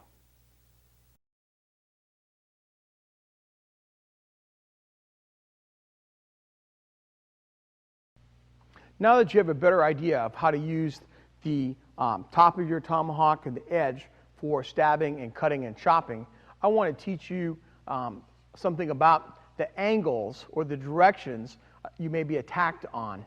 Years ago in 1983, when I was studying with Dan Inosanto at a college seminar for a week, he taught me these 12 angles of attack that he taught us.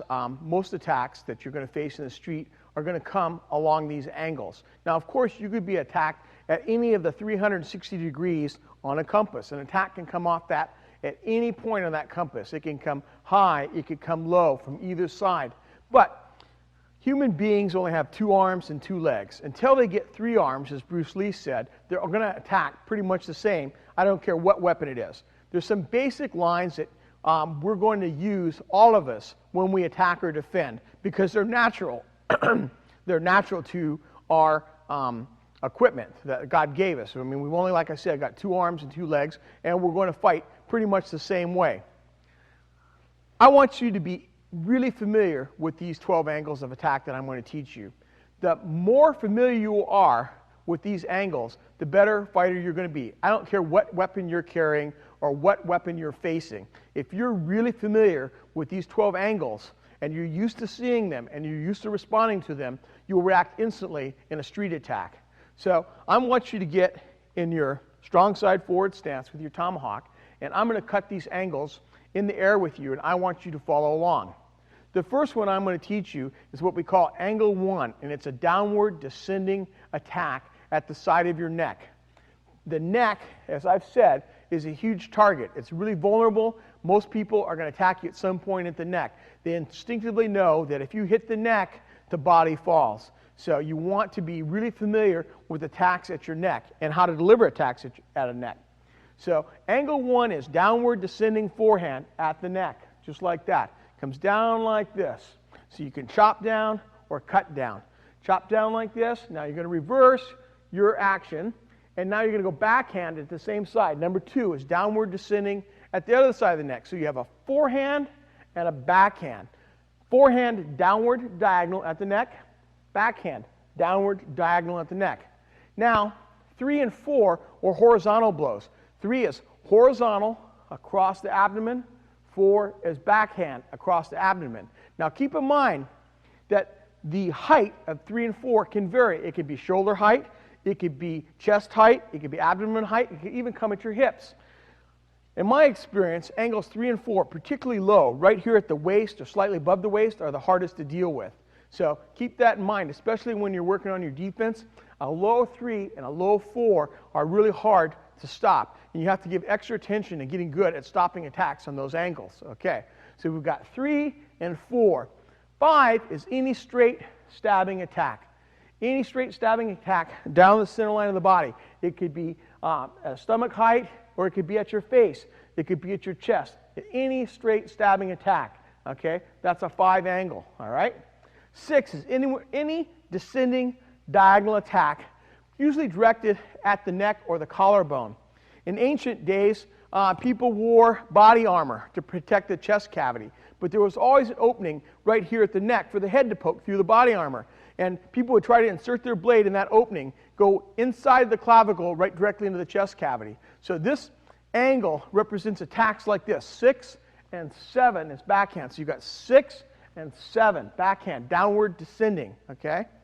8 and 9 are downward descending attacks at the sides of your head. So you've got forehand, 8, backhand, 9. So it's forehand, 8, backhand, 9. 10 and 11 are rising attacks at the thighs, coming up. 10 and 11, okay? Now, it could hit you at the calf, the knee, or the thigh, or even the hip. It's any rising motion like this. You need to get used to dealing with rising motions, and you need to use them in your own attacks. It's my experience that most people think it's all about from the waist up when they're fighting. I catch lots of people, even experienced fighters, with a rising attack coming from about the knee height up into their body. Often, it's surprising how many people that are really good fighters aren't used to this attack. Okay? So you need to get good at it. So you've got 10 and 11, all right? Now, 12 is straight down, and you turn it over and come straight up. So you're going to chop straight down, and you can turn over and come up with your blade that way. Now, with a tomahawk, you're going to find that coming up is a pretty weak blow, all right, because it's so head heavy.